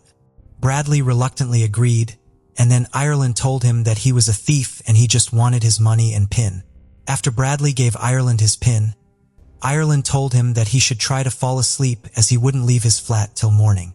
Bradley did fall asleep, and Ireland realized that Bradley could identify him and strangled him. Then he placed a doll on top of the dead man's body. The heinous crimes of Colin Ireland not only sent shockwaves through the communities he targeted, but also captured the relentless gaze of the media. The press dubbed him the Gay Slayer, a moniker that sensationalized his horrific acts and underscored the homophobic undercurrents of the time. Within 3 days, on June 7th, Ireland was back at the Colquhoun. He met 33-year-old Andrew Collier, a housing warden, and went to his home. Again, Ireland handcuffed and keyed his victim to the bed, demanding his bank details. After killing Collier's cat, Ireland strangled Collier. He placed a condom on Collier's penis and fastened the dead cat's mouth over it and put the cat's tail into Collier's mouth. On June 15th, Ireland met Maltese chef Emmanuel Spiteri. Aged 41, he cuffed, bound, and strangled his victim, then stayed in his flat watching TV and eating Spiteri's food. After cleaning the scene, Ireland set fire to the flat, but it only caused minor damage. As the body count rose, so did the alarm. The gay community, already marginalized, now found itself in the grip of a predator who walked among them, unseen, unknown, and deadly. But what was the motive behind these abhorrent acts? Was it a deep-seated animosity towards the gay community or something more cold and calculated? And what were the critical mistakes Ireland made, and how did they lead to his capture? As the death toll rose, London's Metropolitan Police found themselves grappling with a cunning predator. The investigation into Colin Ireland's crimes was a race against time, a complex puzzle that demanded not just diligence, but innovation in the face of a killer who seemed always one step ahead. Initially, the investigation faced significant challenges. Ireland's careful planning and meticulous cleanup at each crime scene left frustratingly few clues. The killer's methodical approach in disguising his identity and movements compounded the difficulty, turning the investigation into a labyrinthine task. Detectives were confronted with a disturbing pattern. All victims were men from the gay community, their bodies discovered in their own homes, a sign of trust brutally exploited. This realization led to a focused investigation in London's gay scene, particularly around the Coleherne pub where Ireland hunted for his victims. The breakthrough came from meticulous police work and a stroke of luck. A forgotten fingerprint at a crime scene, a chance capture on one of London's first CCTV cameras. These were the pivotal moments that began to unravel Ireland's web of deceit. When Ireland was in Andrew Collier's flat, they heard a noise outside and came up to the window. Ireland gripped a horizontal metal bar across the window and forgot to wipe it off. The police then found these fingerprints. And finally, Ireland was captured on CCTV. Some witnesses said Spattery left Coleherne with a man. Then police traced his route home. His train journey went through Charing Cross Station, fitted with one of London's first CCTV cameras. Each piece of evidence was a precious key, unlocking parts of a puzzle that Ireland thought he had so carefully hidden. But what was it that finally led to Ireland's downfall? How did the police connect the dots in a case that seemed to defy resolution? The relentless pursuit of justice in the Colin Ireland case turned a crucial corner with a single seemingly innocuous phone call. Ireland, emboldened by his actions, made a call to the police, taunting them about his crimes. The day after Peter Walker's murder, having heard no news reports of his crime, he anonymously called the Samaritans and the Sun, telling them that he had murdered Walker and locked his dogs in another room. Later, the police received a call from Dunn's killer taunting them because they had failed to link his death to Walker's. In his next anonymous call to the police, he asked, "Are you still interested in the death of Peter Walker? Why have you stopped the investigation? Doesn't the death of a homosexual man mean anything? I will do another. I have always dreamed of doing the perfect murder." After Collier's death, Ireland called Kensington police and said that he had killed 4 men and they had to stop him. He told the police that he had read many books on serial killers and said, "If you don't stop me, it will be 1 a week." He told the police that he had studied the FBI manual, that is, Whoever Fights Monsters, by ex-FBI agent and serial killer specialist Robert Ressler. "I have got the book," he said. "I know how many you have to do." Ireland later said that the TV crime series The Bill had also given him many of his ideas and police evasion methods. Forensic psychologist Professor Michael Brooks said, "Because you read books about serial killers doesn't mean you have any interest in becoming a serial killer yourself. But if that is your motive, then actually reading books can give you an awareness of the ways in which serial killers have acted in the past." Armed with this new evidence, the police intensified their efforts. A suspect started to take shape from the shadows. It was a breakthrough moment in the investigation, a lead that they desperately needed. On 19th of July, 1993, Ireland went to his solicitor. He said that he was on the CCTV, but that he had not killed Sputtery. He went to his flat for sex, but there was another man. He didn't want a threesome and left. The investigation took a dramatic turn as law enforcement officers matched Ireland's fingerprint to the Collier crime scene. His arrest was a moment of triumph mixed with stark horror as the extent of his crimes came to light. Ireland's overconfidence combined with advanced police work and the critical clues helped bring the killer to justice. The capture of Colin Ireland was more than just the conclusion of a manhunt. It was a moment that brought some semblance of closure to the victims' families and the community shaken by fear. It also opened up vital conversations about the safety of marginalized groups. The trial of Colin Ireland was set to be a gripping chapter in British legal history, raising questions about the nature of evil and the psyche of a man who sought infamy through brutality. What revelations would his trial bring? A legal journey that would reveal the full extent of his chilling crimes was just beginning. The trial was a meticulous dissection of Ireland's actions, each day unraveling more about the man behind the murders. The prosecution presented a case built on a foundation of solid evidence. Ireland, facing overwhelming evidence, made a decision that stunned the courtroom. He confessed to his crimes, detailing them with a cold detachment that sent shivers down the spines of all present. His confession was not just an admission of guilt, but a hair-raising narrative of his calculated and brutal actions. Ironically, pleading guilty to all his murders and confessing, Ireland avoided the publicity he so deeply craved. The heart of the trial, however, lay in the stories of the victims. Their lives, tragically lost, remind us of the human cost of hate and prejudice. Were these 5 murders Ireland's only crimes? Or did he kill others? Serial killers often withhold some of their murders from the police to gain a sense of control over them, even in prison. In January 1993, soon after Ireland's resolution, the police found a dead gay man in his home in Soho. They believed this might have been done by Ireland. However, the gay slayer never claimed this crime. Along with his other victims, a perilous shadow loomed over Hollywood star Tom Cruise. In a chilling twist of fate, Cruise, then at the height of his career and married to Nicole Kidman, narrowly escaped a potentially fatal encounter. According to statements and police files that later surfaced, Ireland had spotted Cruise in a London bar in 1993. Driven by a perilous and misguided belief, Ireland falsely assumed Cruise to be gay and plotted to make him one of his victims. The killer's sinister plan was unexpectedly thwarted. Cruise, possibly sensing something amiss or merely coincidental in his timing, left the bar abruptly, eluding Ireland's grasp. Ireland's conviction was a foregone conclusion, but the sentencing phase was a crucial moment. The judge, in a powerful address, condemned Ireland's actions, emphasizing the gravity and premeditated nature of the crimes. The judge called Ireland exceptionally frightening and dangerous. He said to him, "To take 1 human life is an outrage. To take 5 is carnage. In my view, it is absolutely clear you should never be released." Ireland was sentenced to 5 counts of life imprisonment for the murders. But the story does not end with Ireland's conviction. There are unconfirmed rumors that Ireland strangled his cellmate, a convicted child killer, in Wakefield Prison, Yorkshire.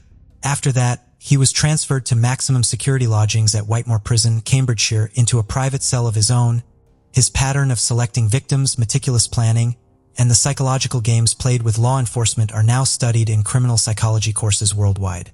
Moreover, the investigation into Ireland's crimes highlighted the importance of community involvement in criminal cases. The breakthroughs in this case were a result of not just police work, but also the cooperation of the community, which had been terrorized by his actions. Ireland's case became a catalyst for discussions about homophobia and hate crimes.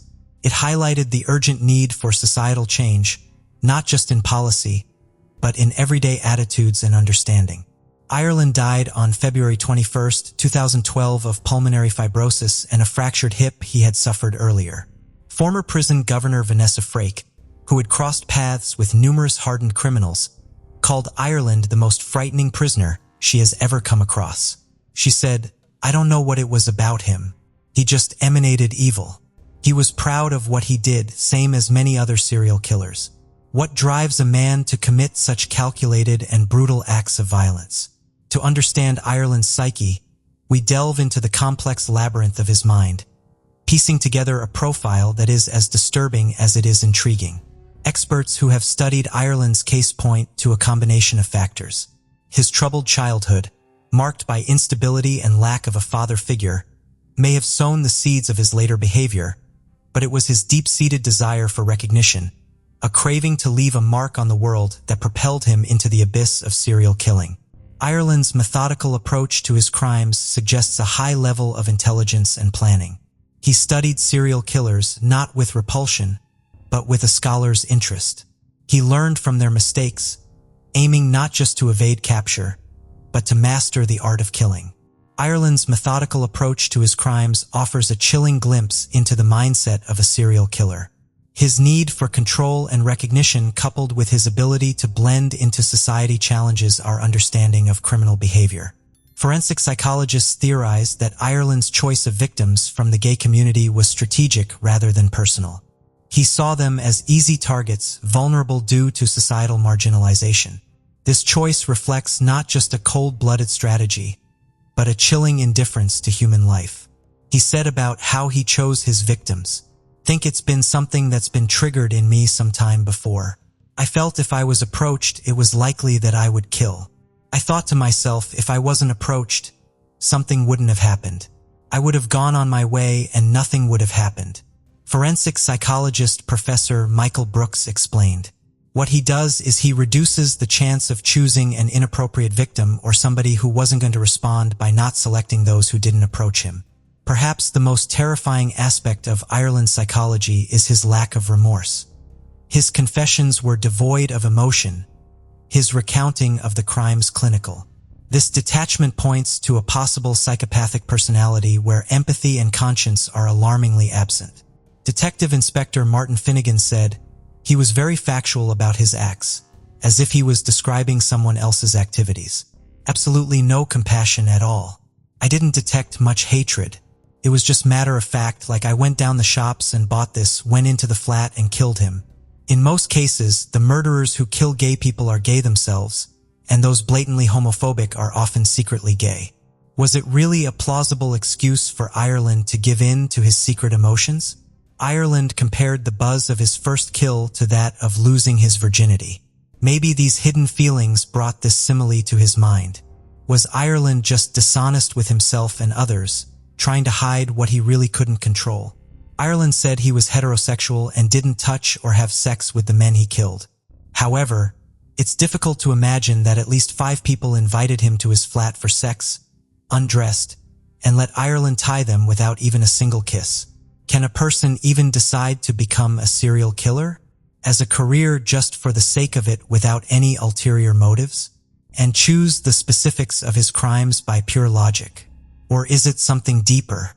Or was theft the real reason of Ireland's crimes and murdering his victims was a calculated move to prevent them from identifying him later? There's inconsistency in Ireland's story about the murder of Perry Bradley. He said that he had promised Bradley to leave him alive, but then it occurred to him that Bradley could identify him. This narrative strongly contradicts with his whole intention of choosing his victims for murder to gain fame from becoming a serial killer.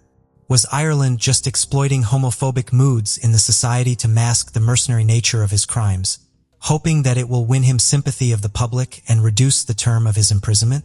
Or was there more than one reason, perhaps all of them combined? Tell me your thoughts in the comments below.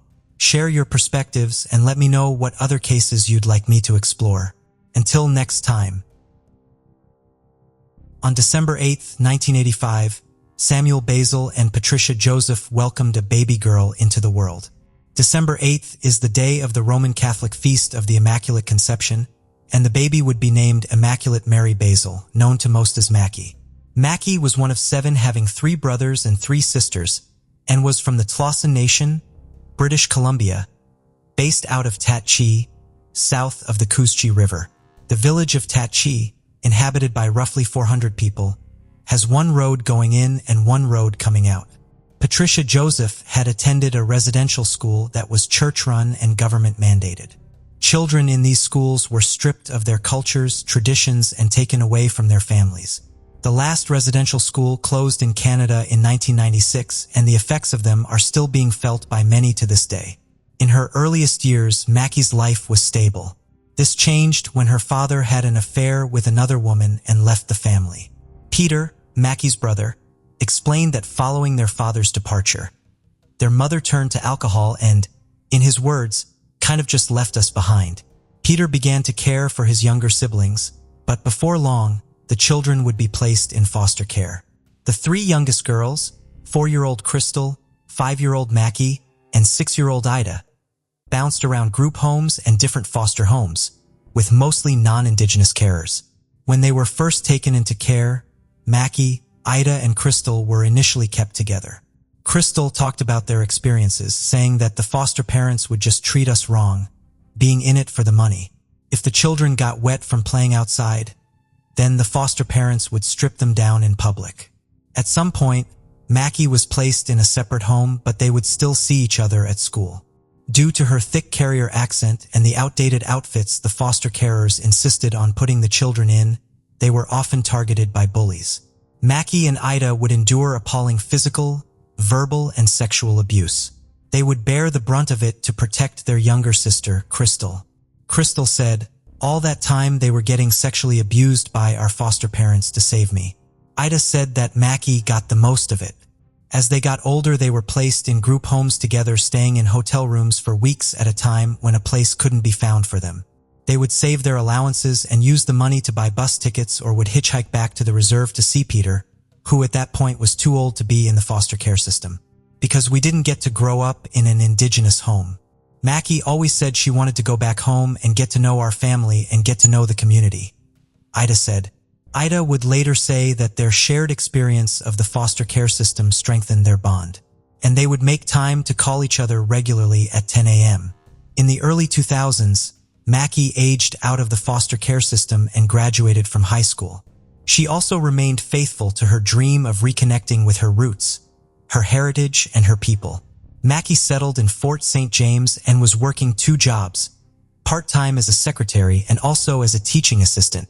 In 2006, tragedy would strike when Patricia Joseph was struck by a vehicle in Prince George. She would later die as a result of her injuries. One of the most important aspects of Mackey's life was being a mother to her little boy Jameson. Her world revolved around him, and she was a dedicated and devoted parent. Mackey adored children and became a foster parent to someone on the reserve. She was determined that children who went into the foster care system would not have the same experiences that she had had, and that the children she cared for would be treated with the dignity and respect that she had been so cruelly denied. Mackey was shy and introverted and highly selective about who she chose to spend her time with. Whilst she struggled, she rarely showed it, determined to overcome her past and not let it define her. She didn't drink or do drugs and rarely went to parties or anything of the sort. She preferred to spend her time at home. Any events that came up, Mackey would channel her creative energy and decorate the whole room. Mackey had recently split from her longtime partner, who was the father of her little boy. It is not public knowledge how long they had been together, and the cause of the breakup is also not known. What we do know is that news of their separation had come as a surprise to Mackey's family. In the week leading up to Father's Day, Mackey was with her brother Peter at his home in Tachi. Following the split with her partner, she would stay there on and off and would keep a bag of clothes in the closet. She seemed troubled, but he didn't think much of it. Whilst they were making coffee, Mackey twice said to him, "Promise me you'll take care of my baby." He responded, "Should I be worried? Are you coming back?" "I'll be back," Mackey promised. A few days later, Mackey, Peter, and Peter's wife Vivian went to purchase a cake for Father's Day. As Mackey had lost her ID, Peter purchased 2 bottles of vodka for a party that she would be attending later that night. Before she headed out, she grabbed her iPod and headphones. Mackey never went anywhere without her music, and promised she would be back the next day as she had plans to take her nephew and son to the park. She returned a few hours later to retrieve the second bottle of vodka before heading up the trail that led out of town. Peter opened the front door and his sister called back, "Goodbye, bro. I love you." As Peter watched her walk away, he noticed a man waiting for her further up the trail. Peter later explained in an interview with the Waries, he had asked himself why Mackey would say goodbye in that way if she knew she would be coming home. On the 13th of June, 2013 at 5 p.m., she attended the funeral of her aunt.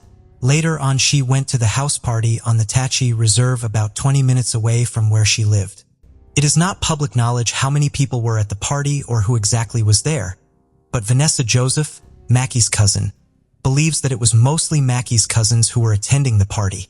At around midnight, she was seen by Hebra, the Peter, while she was picking up alcohol and told him she was with her younger cousin Keith and a man named Victor, who was known to Vanessa. Victor was around 48 years old at the time and was known to police and had appeared in the Delate court for his crimes. His convictions included violent crime and at least 1 sexual assault. And usually for her, she didn't have an extra change of clothes or makeup as she normally would for an overnight trip. She also did not own a mobile phone. It was reported that she was wearing a black hoodie with a maple leaf on the front, gray yoga bottoms, and white shoes. She also had her dark blue iPod Shuffle with her and her white headphones. It is then alleged that Mackey left the party to get some red tin from a hunter's cabin near Coosjee. The truck that she was traveling in allegedly got into an accident as they were coming away from the cabin on Leo Creek Forest Service Road near a place called 16 Kilometers. It has been alleged that following the accident she had attempted to hitchhike herself, but this claim has not been substantiated nor corroborated. Vanessa would later say that an accident was apparent as parts of the truck were found near a tree that had been broken in half. She also explained that she had learned that an attempt had been made to get another truck from the hunter's cabin and used that to pull the truck that had crashed. Large portions of the timeline surrounding Mackey's last known movements have not been made public knowledge. We do know that she was alone for much of the night after midnight. From there, no one knows what happened, said Ida. It is also worth noting that around this time Mackey was not driving a vehicle. As 10 a.m. rolled around, Mackey was due to have her daily call with her sisters Crystal and Ida, but she failed to answer the phone. Her sisters thought that maybe she was at her brother Nick's house, but there wasn't a phone at his property and they lived too far from him to go and have a look around. Also at 10 a.m., Victor was spotted walking down a street in Tachi. Noticeably, his clothes were wet up to his chest. He was seen by Vanessa and others. Although at the time they thought it was strange, they weren't aware that Mackey hadn't been seen, so did not investigate further. After learning that the truck Victor had been driving had been involved in an accident the night before, Vanessa said she thought it was odd that Victor would be on foot in town so soon after it allegedly happened. The truck from the cabin had not been driven back to Tachi, but was instead left on Leo Creek Forest Service Road. No report of the crash was ever filed. When Mackey failed to come home, Ida and Crystal decided to call around those who knew her to see if anyone had seen or heard from her. As time continued to tick by, the next day they discovered she wasn't at her brother Nick's. Mackey had no history of running away, and this behavior was completely out of character for her. According to a report in the Warris, Victor and Keith told Vivian that Mackey had caught a ride with somebody else. Immaculate Basil had seemingly vanished. She went missing from Highway 16. Part of that protracted highway, 724 kilometers of it, is more commonly known as the Highway of Tears Corridor. Countless women, mostly indigenous, have vanished from the Highway of Tears or been murdered near it. This was also not the first tragedy of a missing person to strike the family. Mackey's cousin Bonnie Joseph went missing from the Highway of Tears in 2007. She was last seen by her cousin Joan hitchhiking from Vanderhoof to Prince George. The numbers of missing and murdered Indigenous women in Canada is an area of confusion. A 2014 report by the Royal Canadian Mounted Police, known as Mounties, said that 1,017 Indigenous women had been murdered between 1980 and 2012, and another 164 were considered missing. However, advocacy groups, including the Native Women's Association of Canada, say that the figure is much higher. In 2014, on the question of a public inquiry into missing and murdered Indigenous women, the then Prime Minister of Canada Stephen Harper said, "It isn't really high on our radar, to be honest." After still no sign of her, on the 17th of June, a missing persons report was filed with the Mounties. The following day, they met with Crystal for the first time regarding her sister, and they began to interview people that had been at the party with Mackey to try and ascertain a timeline and start theorizing as to what could have happened to her. The community set up a search camp near the bridge where Mackey had last been seen. Around 300 people, including those from neighboring reserves, mobilized and joined the hunt to find her. The Mounties received a tip that Mackey had been sighted on the morning of the 14th of June, with the report saying that she had been attempting to hitchhike. The Mounties did investigate these claims, but ultimately determined that the report was false. One problem in coordinating information was caused by her being a resident of one reserve and going missing on another. While they both lay within the Tlaston Nation, they are different jurisdictions.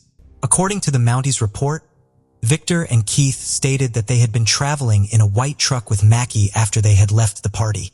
Keith and Victor both told the Mounties that following the accident Mackey had separated from them, and press releases from the Mounties also indicated that she had split from the pair shortly after the truck had crashed and become stuck. As part of the investigation, Both Victor and Keith were given polygraph tests, and the Mounties reported to Mackey's family that both men had cooperated. Keith and Victor were also interviewed by a forensic psychologist, and in their report to the family, they noted that they had found nothing suspicious after conducting their interviews.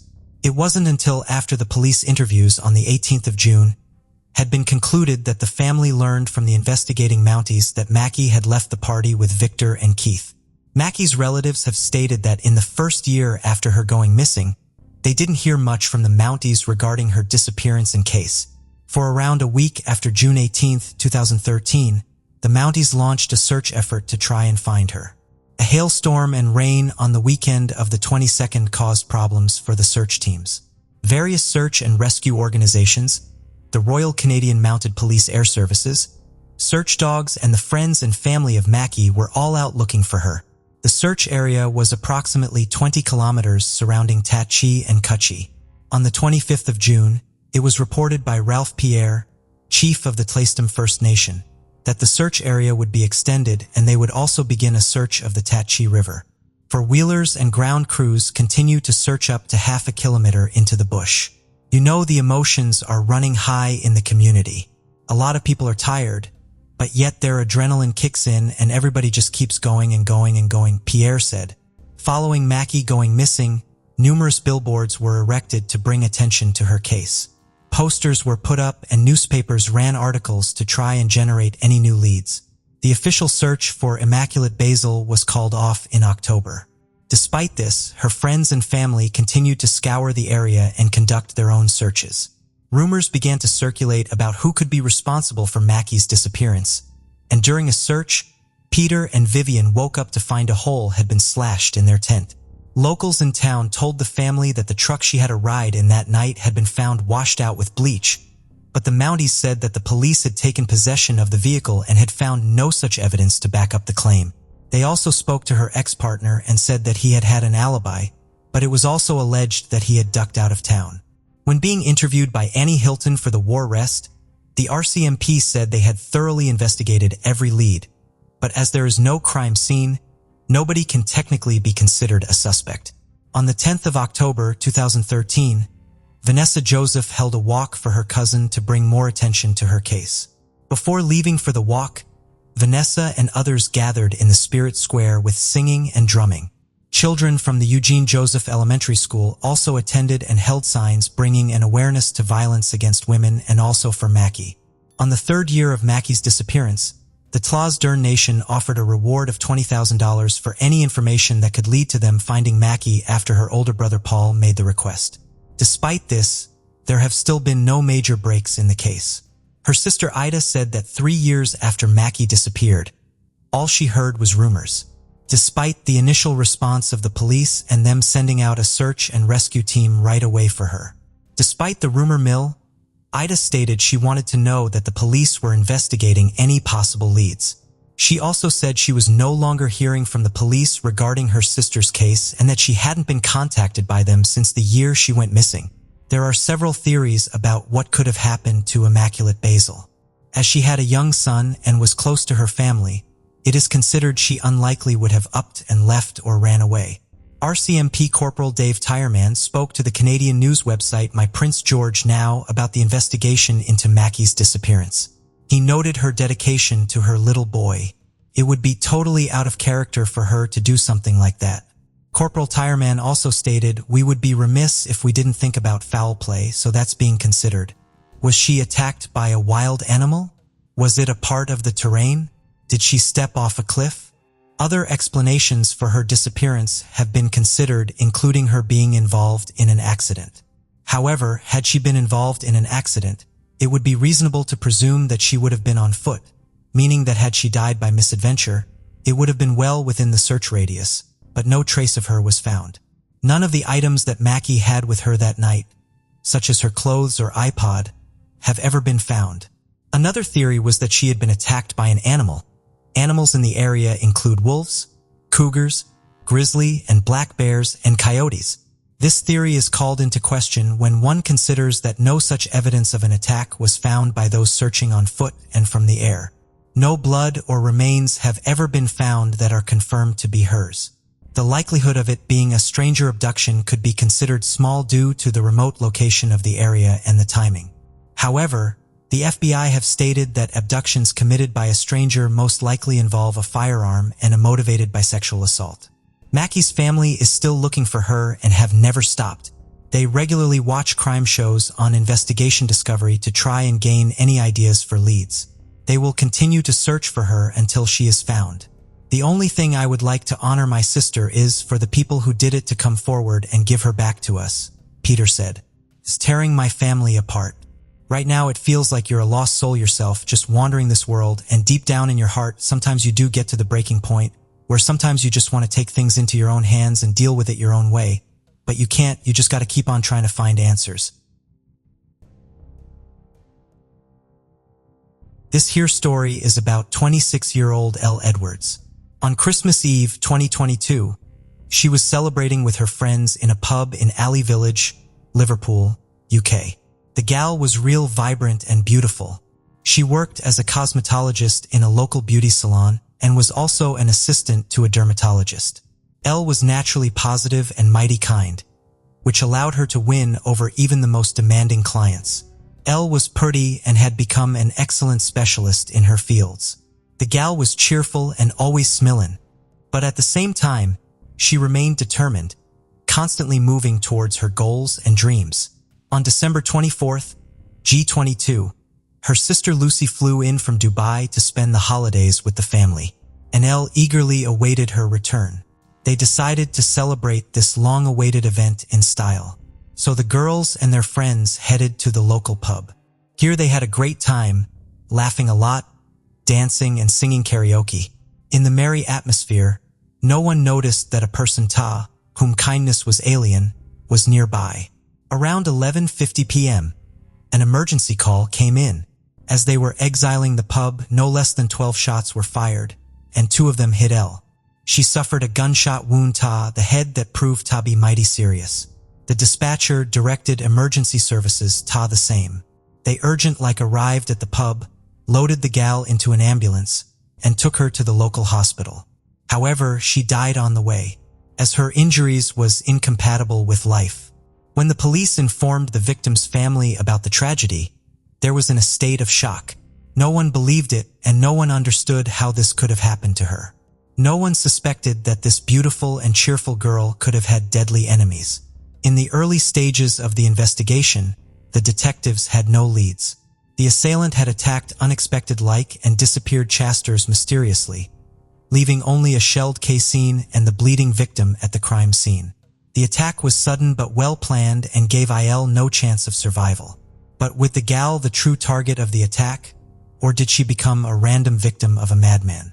An unknown car stopped near the pub entrance, and minutes later the shooting started. In addition to the deceased, 4 other men received gunshot wounds of varying severity, all of them young people aged 22 to 33 who was spending the evening in the establishment and lived in the nearby towns. Initially, police were inclined to believe that the murdered woman was a random victim. It was known that criminal gangs were operating in the area periodically. The shooting was likely to routine showdown between their members. However, all of this was just conjecture, which would have to be proven or disproved in the course of the investigation. So the detectives delved deeper into the victim's personality, like the witnesses to the crime. The victim's relatives were at a loss as to who could have wanted Elle's death, as the girls seemed to have no ill wishes or enemies capable of such horrors. The detectives decided to interview other witnesses and the victims of the unknown criminal's gunfire. In addition, law enforcement officers requested the pub owner's video surveillance recordings. It would be necessary to talk to dozens of people and analyze several hours of video recordings. Several police officers were working on the extensive investigation. It was necessary to answer several difficult questions. There were too many victims of the attack. But was this spontaneous aggression? Or did the perpetrator pursue a specific target? All witnesses to the incident were interrogated. However, checking mobile communications data took more time. The media were notified to assist in the investigation. Law enforcement officers urged anyone with valuable information to come to the police station. First and foremost, this concerned possible video recordings made by random eyewitnesses, on any of which the car in which the aggressor arrived might appear. After the crime, the police held a meeting with local residents. The purpose of this communication was to persuade people possessing valuable information to share it with law enforcement officers. It was assumed that someone might have seen the moment of the attack or know the criminal. People were urged not to be afraid of the criminals and the local feuding clans. Community leaders supported local residents during this difficult time. In addition to the conversations, activists went door to door and communicated with the neighbors.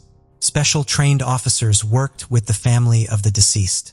They gall-beamed to provide them with support in connection with the heavy loss. In the course of this work, it was established that the perpetrator had left the pub parking lot in a dark-colored car. Eyewitness accounts regarding it may differed. It was dark and it was difficult to make out anything, but the most likely was a dark Mercedes-Benz class. Later, this was confirmed after checking the outdoor surveillance cameras. The killer did not immediately open fire, drive up to the parking lot, and observe the pub visitors for some time. He sat in the car so that he could freely see the entrance and most of what was happening inside.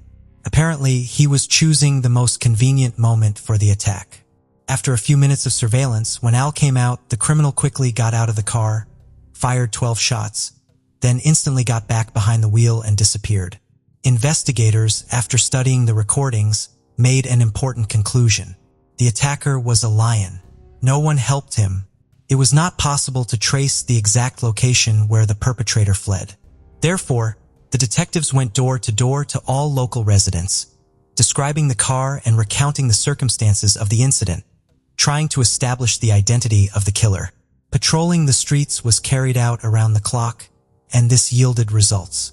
Just 2 days after the shooting, detectives detained 2 suspects, but no names were mentioned until all the circumstances were clarified. However, it was not possible to prove their involvement in the crime, in particular because the murder weapon was not found. After that, the detectives made a statement to the public, saying that they would not rest until the unknown shooter was punished. All this was intended to calm the local residents, who were outraged by the rampant crime and the powerlessness of the authorities. It was also assumed that the attack had been provoked by a feud between local gangs. In this case, L would be considered a random victim. However, all this was also just an assumption that remained to be verified. In the course of the investigation, it was possible to establish that the potential targets could have been Jake Dudley and Kieram Seld, members of the local Beechwood gang, who was spending the evening in the pub. It became known that they had been in long-term, fierce conflict with another group claiming this territory.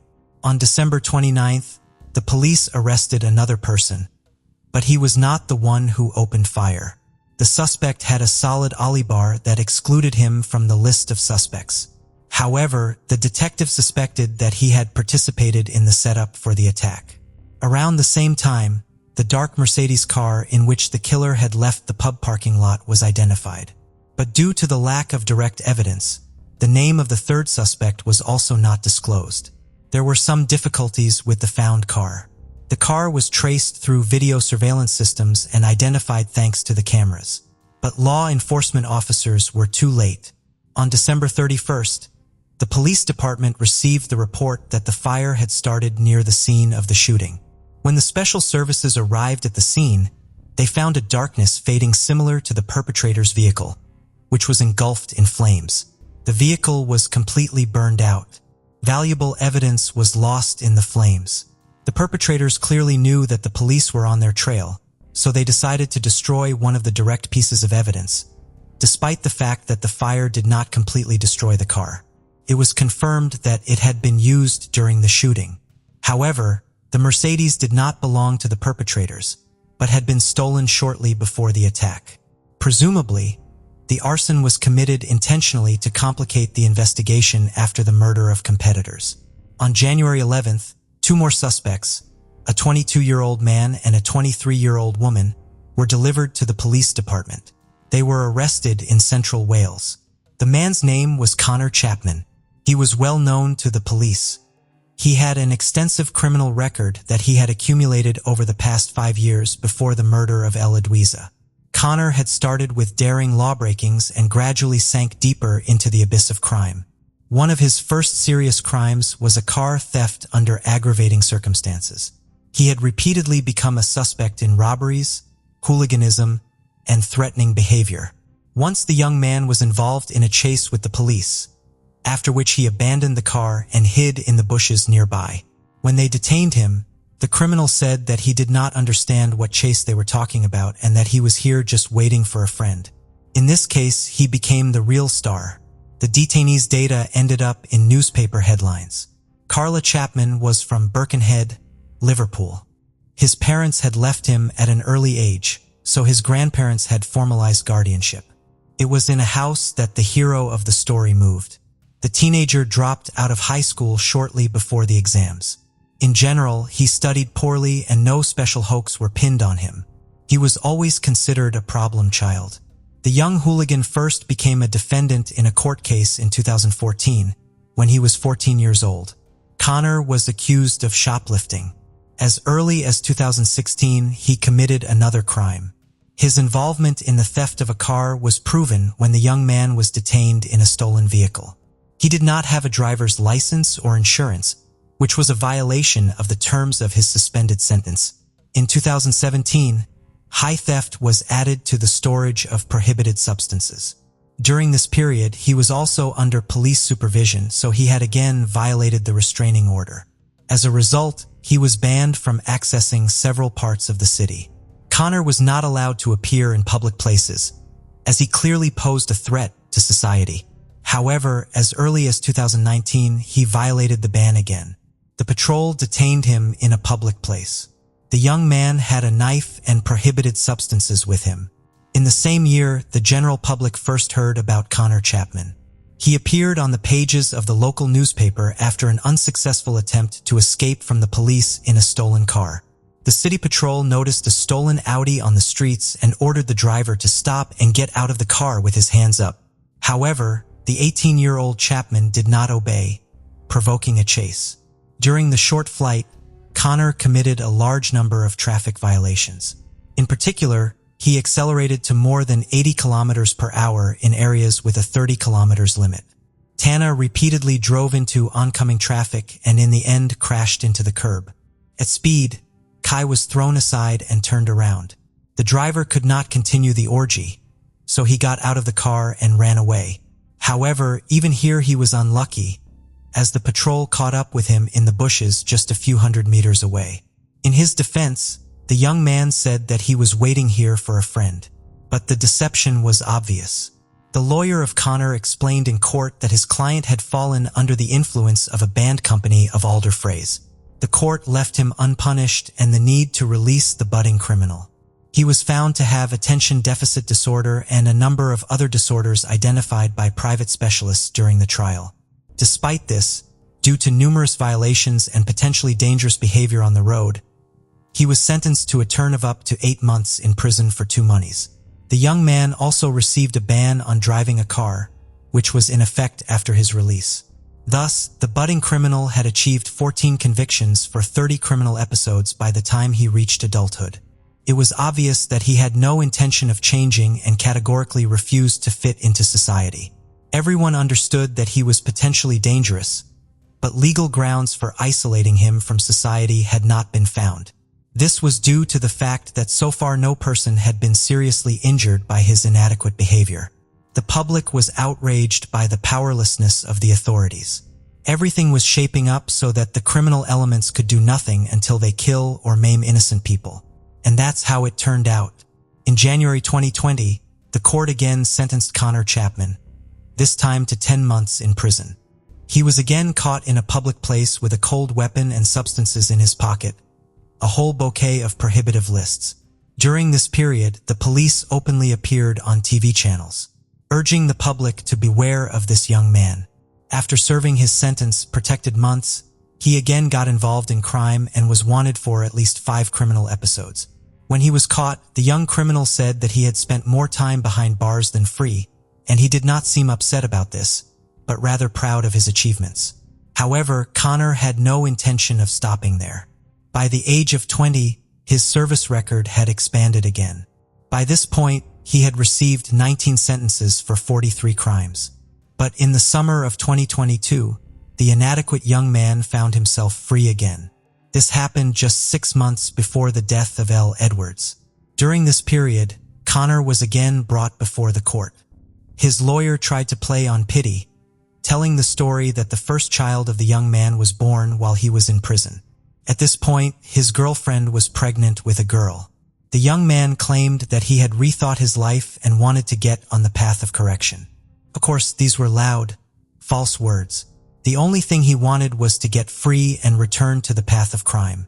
During this period, the police already knew that he was a member of one of the local criminal gangs engaged in the sale of prohibited substances. However, the criminal was tried not for these serious crimes, but for burglary and theft of 2 electric motorcycles. On December 24, 322, a skirmish broke out between 2 rival criminal gangs. They began to argue over the division of the territory near the wooden church in Beechwood Estates. They failed to reach an agreement, after which the young gangster decided to take revenge. He armed himself with a submachine gun and waited for about 3 hours until he tracked down his targets. He wanted to kill Karen Seld and Jake Duffy, who had gone to the Moyac pub for rest. Shortly before midnight, the criminal drove up to the parking lot and began to observe. He identified his victims and waited for the right moment to attack, then ran out of a car and fired 12 bullets into the building. He managed to seriously injure Duffy, but despite the threat to his life, he survived the attack. However, the unlucky L. Edwards, who was not so fortunate, 2 bullets hit her in the head. The young beauty fought for her life, but died in the arms of the medics on the way to the hospital. The girl accidentally met the killer's targets that evening, and did not even suspect that the festive revelry could end so tragically. The pub was crowded. Then 1 person was killed and 4 were wounded. One 22-year-old man was shot in the leg. A 24-year-old young man was wounded in the arm, and a 33-year-old man in the wrist. None of these injuries were life-threatening. Elle's friends tried to provide her with assistance and perform artificial respiration right on the spot. However, this was not enough to save her life. Elle's sister, Lucy, was much like to you. She lived in Dubai and flew home to celebrate Christmas with her family. Just minutes before the attack, she had left the establishment, so she was not affected at all. Later, Lucy recalled how she had wanted to take her sister with her, but the girl wanted to stay with her friends. On January 25, 2023, the funeral of the young girl took place. Hundreds of concerned people came to say goodbye to the random victim of gang showdowns. The body was brought to the local church in a hearse drawn by 4 white horses. Even the pub that had become the site of the girl's last celebration was closed that day as a mark of respect for her memory. The owner of the establishment published a message of support for Hell's family on his official social media page. Connor Chapman was charged with a whole list of charges, the main one of which was murder. It became known that the perpetrator had an accomplice, namely the 20-year-old Thomas. After the arrest and during the searches, a video recording was found on this young man, which had been made shortly before the attack. In it, Connor is handing over a weapon and saying that he is going to settle accounts with someone. After the attack, they together hid the stolen Mercedes in order to get rid of it later. The murder weapon was never found. However, the killer's DNA traces were found on one of the shell casings fired. It was obvious that it was Connor who loaded the weapon before the attack. In addition, red gloves were found during searches in his house, which were clearly visible in the CCTV footage from morning. After the crime, when the perpetrators had abandoned the car, they ordered a taxi under a false name. They used the driver's services to cover their tracks and confused the investigation. Around 5 a.m., they returned to the place where the hidden car was located. Here, the criminals tried to cover their tracks. However, something went wrong. Ultimately, they decided to get rid of the car by setting it on fire. Thomas Nord was found guilty on all charges brought against him. In July 2023, the court sentenced him to 9 years in prison. This modest sentence was due to the fact that he had not yet managed to accumulate such a wide criminal history as his accomplice. Jake and Karen were wounded in the moment of the attack, but both managed to survive the assault. A look at their lifestyle made the aggression of one of the members of the rival gangs quite understandable. Both were members of the local Beechwood gang, which was openly in conflict with another group claiming this territory. It became known that on December 23rd, just a day before the attack with firearms, they had already been attacked. On that occasion, another person from Connor Chapman's group had assaulted them. Both were beaten, but did not receive serious injuries. Apparently, they considered this a random fight and calmly went to relax in the pub. While the shooter awaited his sentence in the case of the murder of the innocent victim, both targets of his attack were already in prison. Curran was sentenced to 27 months in prison for an attack on members of the rival criminal group. Another 9 months were added to the sentence for the fight. His friend was sentenced to 2 years and 9 months for a similar offense. Obviously, they were trying to avenge the attempted murder. Prohibitive court orders were also issued against both of them with a whole list of restrictions. Of course, this method did not allow protecting citizens from this gang of criminals. However, in case of further violations, more severe punishment could be applied to them due to ignoring the prescriptions. The public was outraged that potentially dangerous members of criminal gangs were getting away with minimum sentences after each crime. The bans were clearly ineffective and did not contribute absolutely anything to public safety. This became especially obvious when it was found that Chapman already had a ban on visiting that region where the pub was located. But this did not prevent him from stealing a car and coming to the public place, despite the fact that he also had a driving ban. The events that had occurred once again raised the question of toughening punishments and revising the existing norms of the legal system. However, so far this flawed system has not suffered any serious changes.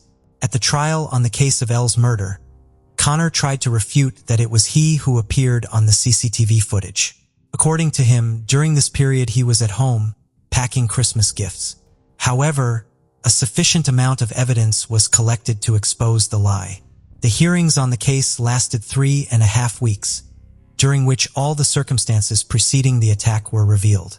It became known that the reason for the attack was only the competition between the two criminal gangs dividing the territory nearby.